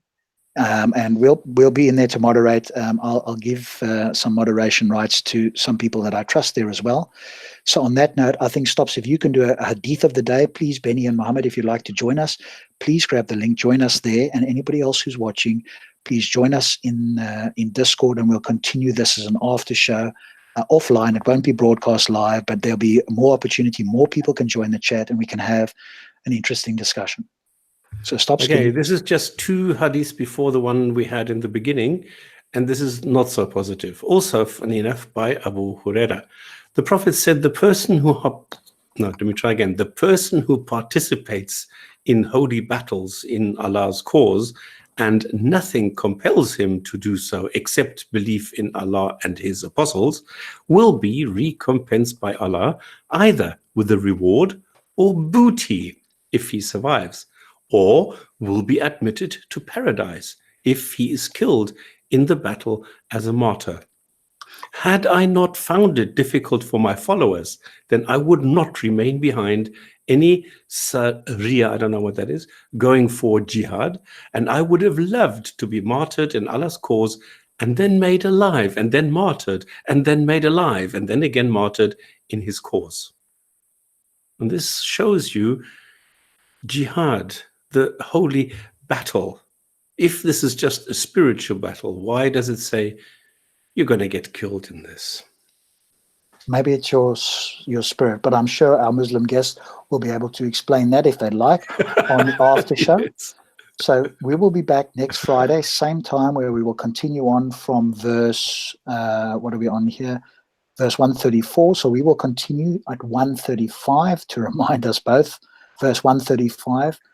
So we'll thank you very much to the guests that have joined us. Please come over to Discord and continue the conversation. Thank you to all the viewers. Thank you to all the panelists. We'll see you again next Friday at 8 p.m. Good night. Thanks, guys. Are